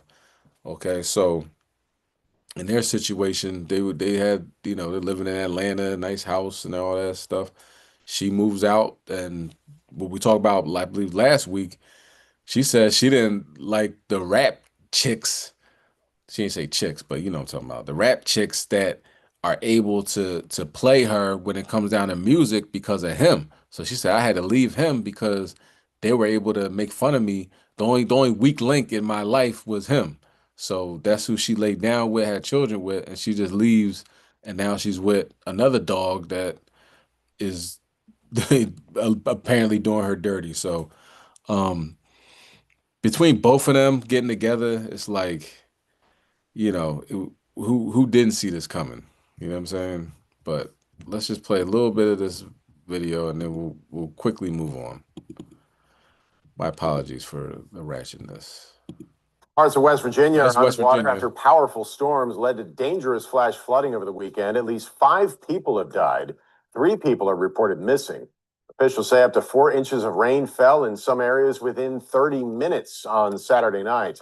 The rain washed out roadways and swept cars into swollen creeks. Part of a building collapsed under the weight of the water. West Virginia Governor Patrick Morrisey mobilized the National Guard to support emergency operations. Look at that. That's crazy. Now, with stuff like this going on, with the bombs being dropped over in Tehran and Tel Aviv and all this crazy news, how are we still like this dumb where we're just doing like the goofiest stuff on the planet? I don't get it. Do you know what I'm saying? Um, so I look at my timeline, my Facebook timeline, and it's just a whole bunch of stuff that doesn't matter, man. You know what I'm saying? Like you start thinking like, do you have any idea what's going on right now? Do you know how much this ties into biblical prophecy? Do you ever read the Bible? Do you ever read anything? Do you know what I'm saying? It's all about Love Island and uh just mindless stuff. You know what I'm saying? And it's not like they don't know because obviously I'm Facebook friends with them. You don't ever try to read the Bible or find out your nationality or anything? Nah. So what it really comes down to is you can't wake up people that are pretending to be asleep. You know what I mean? They purposely are turning a blind eye. So when bad things happen, it's like, can you really be sorry for them? Because it's like you made your bed. You know what I mean? Like you made your 2/3 beds, you gotta lay in it. All right. So let me just play this little bit and I'm gonna, just a tiny bit and then we're done, right? Let's say deadly tornado hits Havana. Is that recent? Slocky, I didn't see that part. All right, let's continue. Matter of fact, this isn't it.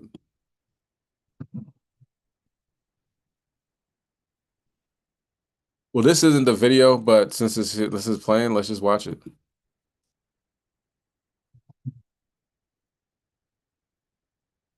Everybody that's on Clubhouse, this is Iran launched a fresh barrage of missiles targeting multiple Israeli cities, causing chaos and damage. In Haifa, pre-dawn strikes hit near a refinery, sending thick smoke into the air and wounding around 30 people. Verified footage confirmed the attack, and Tel Aviv's skies lit up as interceptor missiles launched to defend against incoming strikes. Explosions rocked West Bank cities like Hebron and Ramallah. In Petah Tikva, a residential building was hit, prompting emergency evacuations. Sirens also blared across Jerusalem as Iran's attacks continued into Sunday night.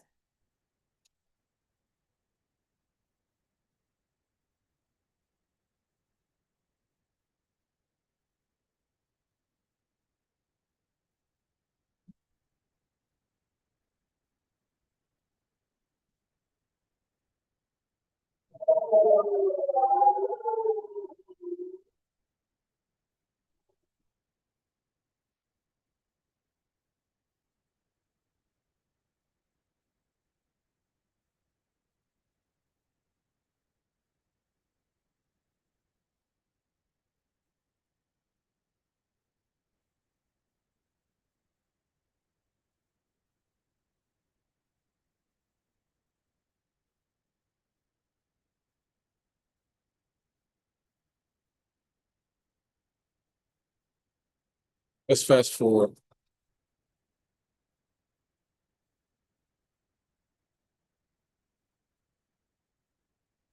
Looks like it's looped. So looks like it's looped. So let's go to the next video. I think this is the Cardi B. Or I don't know what this video is like.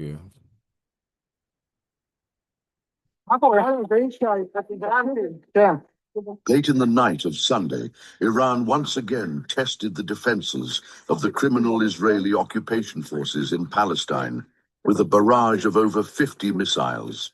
This time, direct hits were recorded in the Haifa region, particularly near the Raphael Defense Center and Ben Gurion Airport. Reports of hits at the Nevatim air bases circulated as well.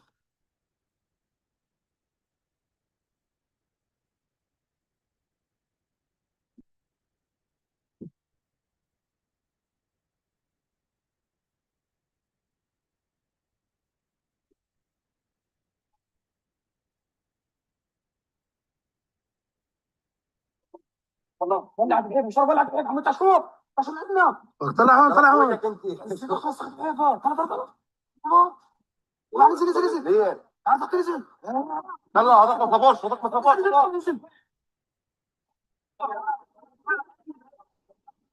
latest round of attacks saw dramatic engagements by the Zionist air defense systems, but despite their efforts, a significant number of missiles broke through, reaching and destroying key targets. As is typical, the Israeli military permitted reports only from residential areas and synagogues, while footage from sensitive locations such as Ben Gurion Airport was prohibited, and the Raphael defense industry remained inaccessible to eyewitnesses. Nonetheless, insights were drawn from the Iranian military spokesperson's regular press briefing.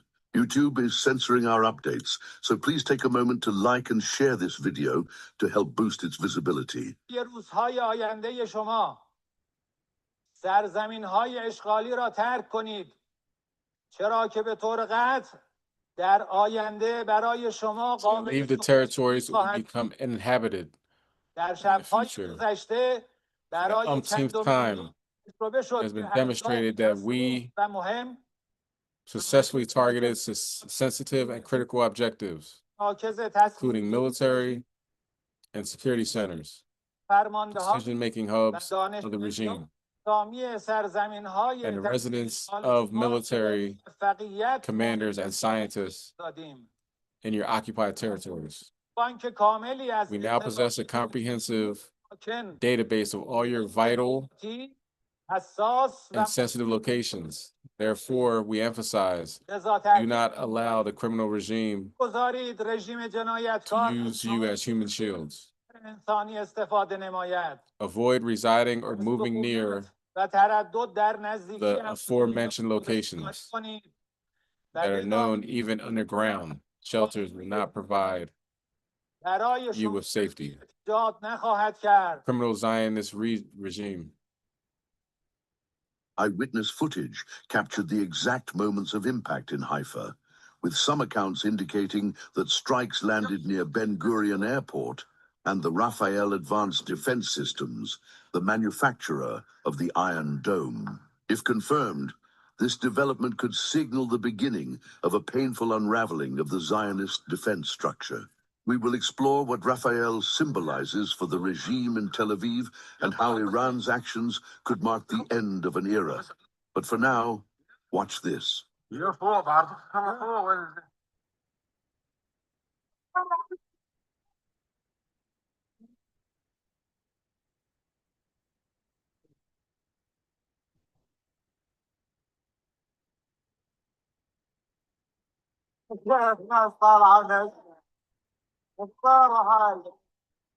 Hypersonic missile. כן. אנחנו כאן מהגליל, זה הגליל אזור 101, אנחנו מתחילים לסרוק הידרנטים גם במקום, מיד ניתן לכם דיווח נוסף, כפיר, מי שבהאזנה פה, אז רק שימו לב, זה כרגע המצב מפה. All right, looks like he's looping this stuff too. So I think that's it. And look, we'll see how they're not allowing people to see what's going on. They're saying Tehran is the one taking all the brunt and this, that, and the third. But they're still shooting at Tel Aviv, but we're just not getting the video footage because they don't like, to see that they're losing at all. כוחות של קב"א, קריית גת, נותנים מענה לכיבוי עכשיו של שתי רכבים בוערים, ככל הנראה כתוצאה מרסס. יש לנו פה פגיעה במבנה, כמו שאתם רואים, כוחות מתחילים גם בסריקה, למציאת לכודים, פצועים, המון כוחות נמצאים במקום. This is an unprecedented moment for Israel. Again, we have been reporting here on the ground for nearly 7 years. We have seen rocket attacks from Hamas and Islamic Jihad in Gaza, precision-guided missiles coming from Hezbollah in southern Lebanon, ballistic missiles from the Houthis in Yemen, Iran-backed Iraqi and Syrian Shia militias launching drones and missiles at this country. What we are seeing today, Israel has never faced. In tonight's wave, identified as the ninth, approximately 40 Iranian missiles were launched toward the northern city of Haifa, with around 70% reportedly bypassing Israel's air defense systems. One missile hit a residential building in Tamra, resulting in 14 casualties. The Iron Dome and David Sling are beginning to deplete, and Iran is sensing the mounting panic. The strikes on Sunday night mark Iran's third successful assault on Haifa within a 72-hour span. Haifa holds strategic importance as it hosts Israel's vital oil refineries, chemical storage depots, and a significant naval installation. Meanwhile, repeated Iranian strikes on the Negev desert target the Dimona nuclear facility and hidden missile deployment areas, while Kiryat Gat continues to serve as a crucial hub for semiconductor production, central to Israel's military technology infrastructure. Many analysts, including the OMT News team, judged the Iranian attack as both profound and successful. This sentiment is shared by many who have watched social media footage showing the moments of impact. In fact, in Iraq, there are reports of people protesting in the streets, demanding that the government remove the American embassy. Their grievance is that the embassy serves as one of the coordination points for attacks on neighboring Iran. Some Iranian allies have even threatened that American assets will be targeted if Israel continues its belligerence in Iran or uses Iraqi airspace for such operations. A viral video circulating online showed a large protest, though difficult to verify. The account that posted it on social media claimed that they are prepared to confront the U.S. if it does not change its course.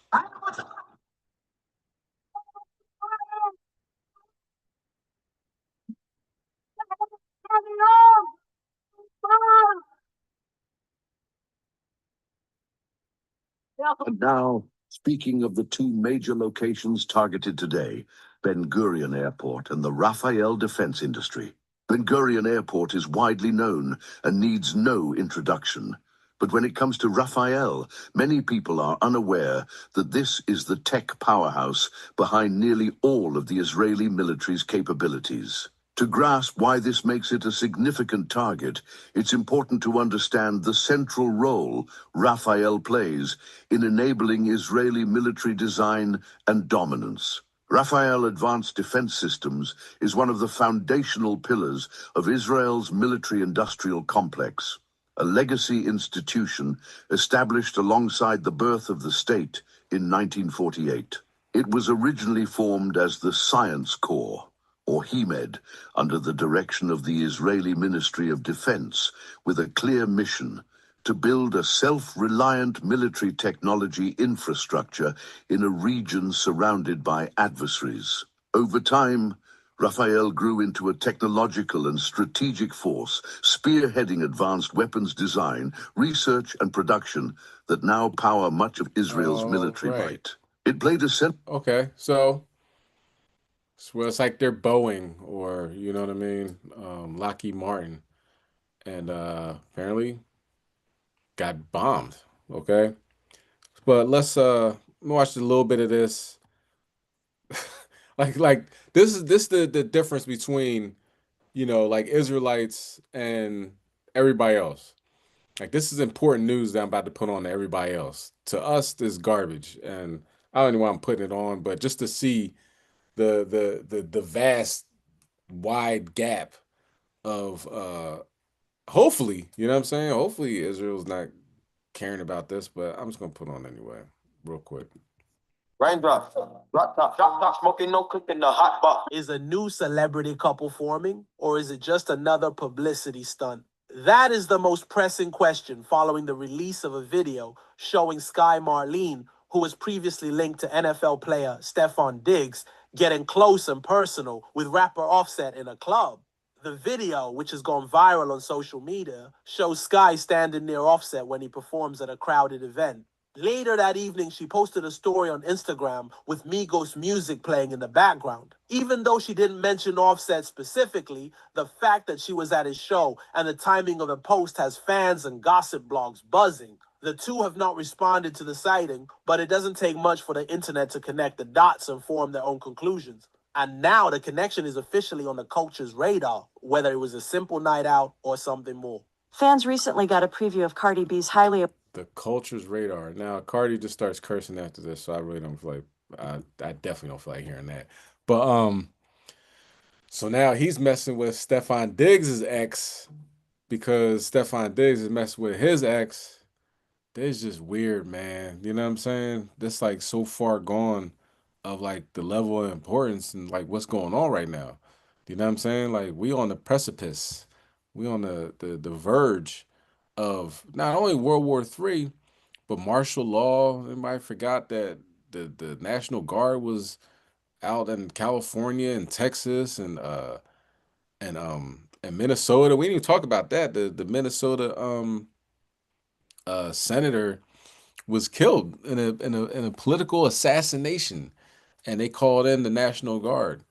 You know what I'm saying? Esau had 70 names on his list that he was going to go get. He dressed up like a police officer, knocked on their door at 2 in the morning, had this ugly latex mask on. You know what I mean? I wouldn't open the door for anybody at 2 o'clock in the morning, but you had a mask on like that, no, you're going to stay outside. You know what I'm saying? But anyway, and he killed the senator and like a person in their House of Representative in Minnesota. You know what I mean? So things of that nature is going on, but we still a viral video. The culture is that culture. I don't want nothing to do with that culture, man. You know what I'm saying? I like the Israelite culture. We're gonna keep it like that. It's gonna be a culture of righteousness, all that ratchetness and sin that can go that way. What do you say? That way. You know what I'm saying? Flow on a track like a Segway. All right, let's continue on. Let's go to 1 Corinthians 6, verse 9. Because it's clearly it says some people just ain't gonna make it. So we gotta make sure that we are not in that group, in that category. There's one group and category that people don't talk about more. We're gonna talk about tonight. All right, 1 Corinthians chapter 6 and verse 9. Know ye not that the unrighteous shall not inherit the kingdom of God? Be not deceived, neither fornicators, nor idolaters, nor adulterers, nor effeminate, nor abusers of themselves with mankind, nor thieves, nor covetous, nor drunkards, nor revelers, nor extortioners shall inherit the kingdom of God. It also said, what did it say? No thieves, no covetous, nor drunkards. You know what I'm saying? So you partake in alcohol, slow it up, slow it down. You know what I'm saying? You feel yourself getting out of control. You know, oh, I can stop at any time I want. But if you don't drink for a day and you start feeling physical symptoms, you are in that drunkard category. So, you know, maybe it's time to take up the vow of the Nazarite. You know what I'm saying? Where you don't cut your hair and you don't drink from the fruit of the vine. You don't eat from the fruit of the vine. You don't drink that wine. You stay away from alcohol and you get closer to the Most High God. This will be the best time to do that. You know what I'm saying? We are going into a situation where you know, anything can happen. So it's best to get right. You know what I'm saying? Instead of you get left, you do all this, and just because that bottle is calling you, that you're gonna stop at the finish line. Don't do it. But let's look at the physical effects of alcohol. You know, the negative is negative, right? Let's talk about it. I'm Dr. Frida, and today I'm giving you the top 5 dangers of how alcohol affects your body and brain, the dark side of drinking. Alcohol is so prevalent in our society. It's ubiquitous. It's literally everywhere. And it seems like it's usually associated with something positive and celebratory.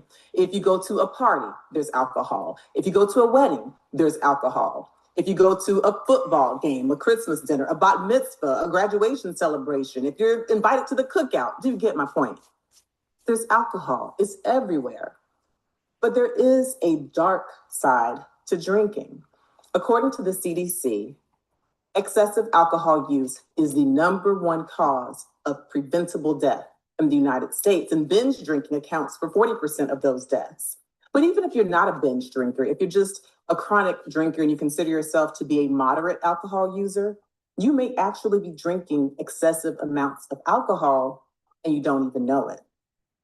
Even just everyday use of alcohol can lead to a multitude of health problems. It can even affect your sex life. So today, we're going to talk about it. I'm giving you the top 5 dangers of how alcohol affects your body and brain, the dark side of drinking. Keep watching. Be sure to download your copy of my book. It's called Under Pressure.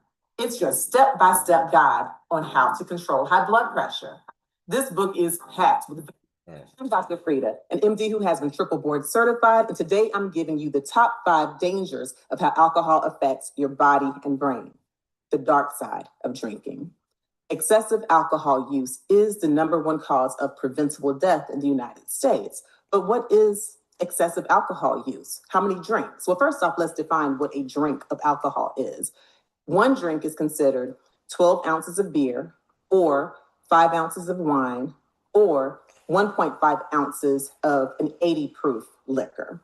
Okay, so excessive alcohol use includes drinking 8 or more drinks per week if you are a woman, or 15 or more drinks per week if you are a man. I don't make the gender discrepancy news, I just report it. It also includes binge drinking, which is defined as 4 or more drinks on one occasion for a woman, or 5 or more drinks on one occasion for a man. And binge drinking accounts for 40% of alcohol deaths due to excessive alcohol use, and 1 out of 6 Americans binge drinks. Excessive alcohol use also includes any pregnant woman drinking or anyone under the age of 21. These are the CDC definitions. #1, increased risk for liver disease. Excessive alcohol can cause many types of liver disease, including cirrhosis, which is actually not reversible and can lead to fatal liver failure. Alcohol is the 2nd leading cause of cirrhosis in the United States, Hepatitis C is the #1 cause, and it's a real problem. So let's first talk about what the liver is, because it is a hugely important organ. So your liver is that organ located in the right upper part of your stomach. It just kind of peeks out right under the rib cage. It's responsible for filtering out excess toxins in the blood. It helps to make plasma proteins. It helps your blood to clot properly. It even aids your body in making hormones. It also helps to make vitamin D. So the liver is a big deal, but excessive alcohol use can really jack it up. It can really mess it up. The liver diseases that excessive alcohol use can cause include cirrhosis of the liver, fatty liver disease, hepatitis, and you can ultimately get liver failure and die. So an increased chance for developing liver disease is one of the dangers of excessive alcohol use. #2, increased risk for heart disease. Excessive alcohol use can definitely lead to heart disease. One way is that it can cause a dilated cardiomyopathy. It can cause a big heart, but not in a good way. With the alcohol, the dilated cardiomyopathy means that you get stretched out heart muscles. They become floppy and they don't always beat in a regular fashion. So it can lead to you having arrhythmias or abnormal heart rhythms or even sudden death. Yes, all because of alcohol use. Excessive alcohol use can also lead to hypertension or high blood pressure. And we know that high blood pressure is a leading cause of heart disease and strokes. In the past, it has been stated that drinking alcohol, like perhaps a glass of red wine a day, could actually help with heart health. That now is a bit controversial. If you don't drink, we definitely don't recommend that you start drinking. And the one thing that is not controversial is that excessive alcohol use definitely can cause heart disease. Be sure to watch my video on 15 foods to avoid if you have high blood pressure after you finish watching this video. #3, increased risk for cancer. Excessive alcohol use has been associated with an increased risk for cancer. According to a study published in The Lancet, in just 1 year, excessive alcohol use was associated with 741,000 of all of the new cancer cases globally. That's 4.1%. In another study, alcohol was found to be associated with 400,000 cancer deaths. Alcohol use can increase your risk for throat cancer, for other oral cancers or mouth cancer. It can increase your risk for cancer of the esophagus, which is that tube between the mouth and the stomach. It can increase your risk for liver cancer, for colon cancer, rectal cancer. Alcohol use has also been associated with breast cancer. #4, impaired brain function. Impaired brain function is a huge danger of how alcohol can affect you. So the alcohol has different effects of the brain, both short-term and long-term. It is considered to be a central nervous system depressant. When you take in alcohol, it can cause impaired brain function, impaired cognitive or thinking ability. It can affect your memory. It can slow your body movements. It can cause slow or slurred speech. We know these things can happen with alcohol. At the same time, alcohol can also cause a euphoria. It can cause a euphoria and a happiness. It can cause an increase in dopamine release, the reward center, an increase in serotonin. It can affect the part of your brain that controls your balance, which is why you can get a wobbly gait or a wobbly way that you walk when you have alcohol. Alcohol can also affect your impulse control, things that you normally wouldn't say, things that are found socially unacceptable. If you have alcohol on board, you might just say them or do them. Alcohol can also affect your sex life. It can increase your desire for sex. It can increase your arousal, but it can decrease your ability to sexually perform. Remember that. Now, some of the long-term dangers of how alcohol affects the brain: memory loss. Some studies suggest that alcohol affects your memory. It can even be associated with a dementia. Alcohol can be associated with brain shrinking, like a decrease in the volume of the brain. It can definitely affect your cognitive function, your ability to have high executive functioning, to be able to carry out tasks. Even small amounts of alcohol, like less than a drink a day, in some studies, it's been associated with a loss of brain volume. But definitely there can be a dose dependence, meaning the more that you drink or the more frequently you drink, the worse effects it can have on your brain. #5, addiction and dependence. Excessive alcohol use can definitely lead to an addiction and dependence, and this is how it works. When you drink alcohol, it leads to euphoria or a very happy feeling.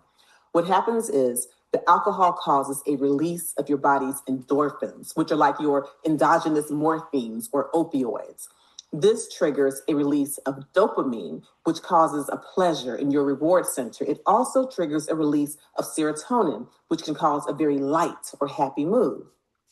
Well, you drink the alcohol, you have this euphoria, but then the more and more alcohol you drink, especially with repeated use, well, you develop a tolerance. So that means that it takes more alcohol to get the same level of euphoria. So how do you know if you may have a level of dependence or addiction when it comes to alcohol?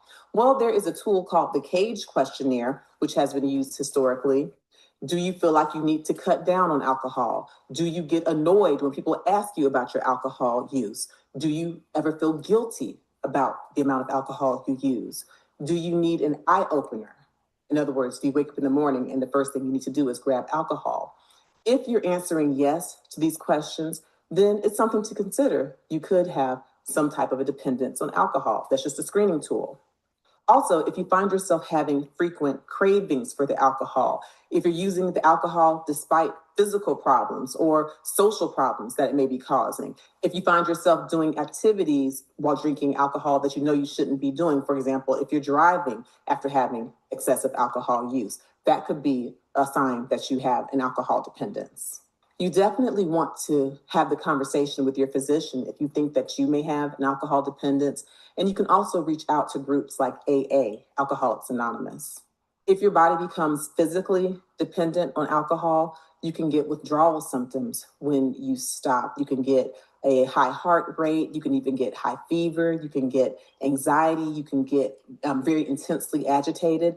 If you develop a very strong physical dependence on alcohol, you can even get something called delirium tremens, DTs. And these usually occur a few days after going without alcohol. And you can get high fever, you can get tremors, you can get seizures, you can even die with the delirium tremens. Without a doubt, there are many dangers in how alcohol can affect your body and your brain. And the real frightening thing is that so many people have excessive use of alcohol and they don't even realize it. You don't have to be someone who's falling down and inebriated and smelling like alcohol and you can't hold a job and you embarrass yourself in public. You don't have to be that loud, stereotypical, intoxicated person to have a problem with alcohol. So be honest with yourself. And if any of those questions I asked or any of those things I mentioned that could let you know that you may have dependence, if that rings true with you, seek help. Also, pay attention to psychological addiction. If you associate certain activities with alcohol where you really feel like you crave it,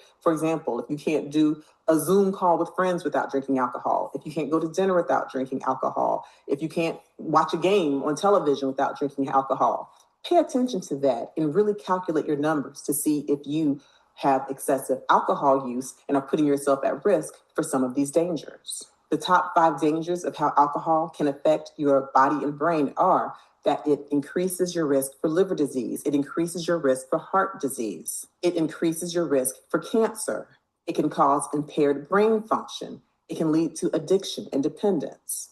And these are just to name a few. This list is not exhaustive. There are more dangers. So be careful, be honest with yourself and your loved ones. If you found this video to be helpful and informative, Hopefully you have found this video to be helpful and informative because, living in the last days, we gotta get right. You know what I'm saying? If you have a problem with alcohol, um, definitely gotta wean yourself down. You know what I'm saying? Because you definitely want to make it to the kingdom of heaven. You following every law, statutes, commandment to the best of your ability. You following the Sabbath. You wearing your fringes. You doing this. You doing that. But you drinking a lot. All right. Don't let that be the issue that keeps you out of the kingdom of heaven. Now, some Israelites might not like this, but you know what I mean? It wouldn't be me if I wasn't able to tell you the truth. Don't hate me because I'm telling you the truth. All right. It's serious business. Okay, so with our last the last videos, usually sports and entertainment, and I don't want to talk about sports. I don't want to talk about entertainment. You know what I'm saying? Maybe next week. Let's say if this thing dies down and they take all the planes and bring them back to the United States, and then Britain brings their planes back to Britain, and you know what I mean, to the UK, and everything calms down, then we'll talk about what LeBron's doing, or the Kobe murals got spray painted during the protest or whatever down in LA. But what I want to do next is I want to have a 10 minutes of relaxation, um, asking the Most High, right, to continue on with the prophecies and to keep this thing going. Now, along with the alcohol that we just watched, you know what I mean? It comes with stress. You might be under a lot of stress and you might drink to cope with that. Now, let's give some coping mechanisms of how to deal with stress. Okay. So with this, it's 10 minutes of just breathing. That's it. You know what I mean? So if you want to relax, if you're in a position to relax, some of y'all might be at work or whatever like that listening. But if you're in a position to relax, sit back, close your eyes, and just breathe. This is a template of how to breathe. You breathe in through your nose. Your chest should, I mean, your sides should expand, not coming up to your shoulders. Should stop about right here, and breathe out. It's almost like an elevator. Breathing in and breathing out for 10 minutes. You know what I'm saying? And then we're going to close out in prayer. And hopefully, if you're able to, you can join us with the um fasting, you know what I'm saying? Because we are going to be fasting from Wednesday sundown to Thursday sundown. It's the perfect time with all the stuff going on right now. Okay, so let's enjoy the breathing that we are about to do. Okay, and breathe in through your nose, out through your mouth.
All right, Kwame Ashala.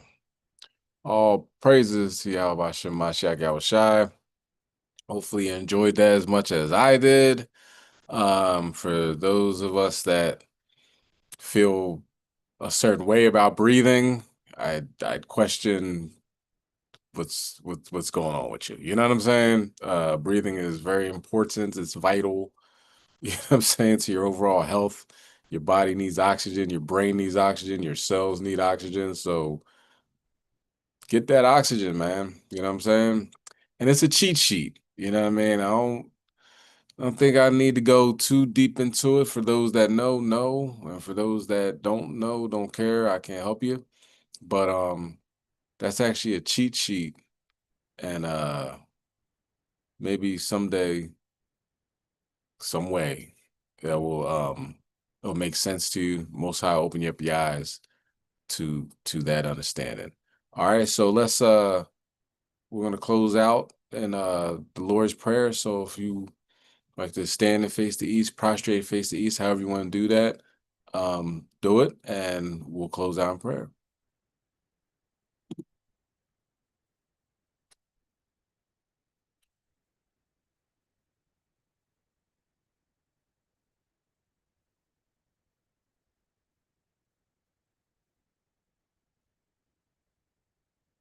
This is the Lord's Prayer in Paleo Hebrew. Abanawa, Shabbat Shemayim, Kodash, Ayah, Shemka, Yahweh, Malafaka, Taba'a, Ratazaka, Ayah, Aisha, Barataza, Kawa, Ayah, Bashemayim, Natananawa, Lacham, Kau, Yawam, Wasalafnawa, Kabawafnawa, Kasalafnawa, Kabawafinawa, Wala'a, Dabianawa, Banasai one, Abo, Hawashai Nawa, Mayan, Rai, Kaya, Laka, Hamalakwaf, Wa Allah, Watapalaraf, Labulum Yum. Amen. This is the book of Matthew, chapter 6, verse 9. After this manner, therefore, pray ye, Our Father, which art in heaven, hallowed be thy name. Thy kingdom come, thy will be done, in earth as it is in heaven. Give us this day our daily bread, and forgive us our debts as we forgive our debtors. And lead us not into temptation, but deliver us from evil. For thine is the kingdom, and the power, and the glory forever. Amen. O Lord, Yahweh Bashem Mashiach Yahushai, come to you humble and shamefaced in these last days, repentive of our sins. Please forgive us of our sins. Watch over us in these last days. Continue with these prophecies, the heathens bombing each other. Most High willing, Yahweh Bashem Mashiach Yahushai, you turn this into World War III, utter destruction over in the so-called Middle East, and bring them arrows right over here to Babylon, Yahweh. And please, Baba Kashar, save those of us that aim to be righteous in these last days on the chariots. We can get out of here into the second wilderness, and Most High willing, well, your will, obviously, Yahweh, bringing us into the land filled with milk and honey as it is being cleansed by the Persians, by Elam right now. Let your will be done. Yahweh Bashem Mashak Yahushai, the water, Olam, Aman, Hallelujah, Hallelujah, Hallelujah. Kwom Yashala. All right. Hopefully, it's edifying. You understand that, it's not just the missiles over there in the Middle East that's happening. It's the sun, it's floods, it is chariots in the sky, it is a plethora of things, a plethora of prophecies happening right now as we speak. So Most High willing, you repent and you can be saved in these last days. Kom Yashala.